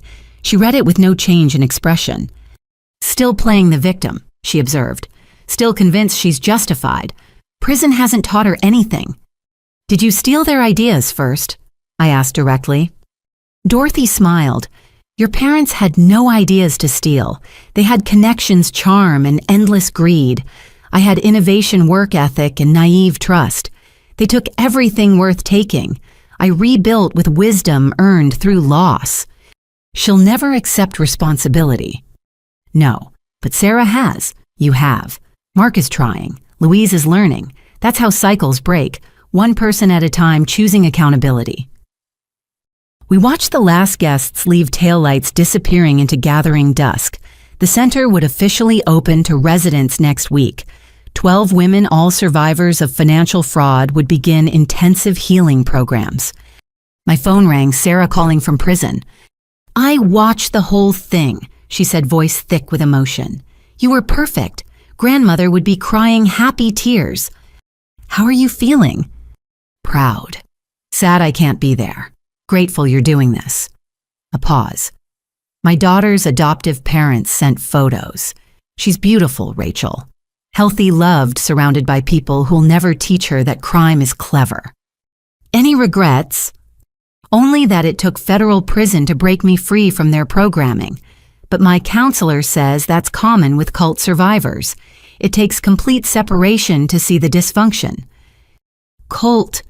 What else would you call it? Charismatic leaders demanding total loyalty, rejecting outside values, punishing dissent. We weren't a family. We were a criminal organization with birth certificates. After we hung up, I made a final walk through the house. Each room held ghosts, but they felt peaceful now. In the kitchen, where grandmother taught me love through food, tomorrow's cooking class would help survivors nourish themselves. In the living room, where my parents planned crime support groups, would plan recovery. The last car to leave surprised me. Louise emerged, approaching hesitantly. I needed to say something privately, she began. I failed you. Failed Eleanor. Failed every victim by staying silent. I told myself it wasn't my business, wasn't my place, but silence enabled them. You're here now. That matters. Does it, or am I just another Hamilton seeking absolution after the fact? You're someone choosing growth over comfort. That's all any of us can do. Choose better, once we know better.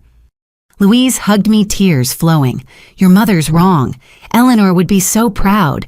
You honored her true legacy, not the house, but the values. Truth, service, love without manipulation. After she left, I stood alone in the garden as stars emerged. Tomorrow would bring new challenges, residents arriving with trauma, programs to refine, funding to secure, the daily work of transforming pain into purpose.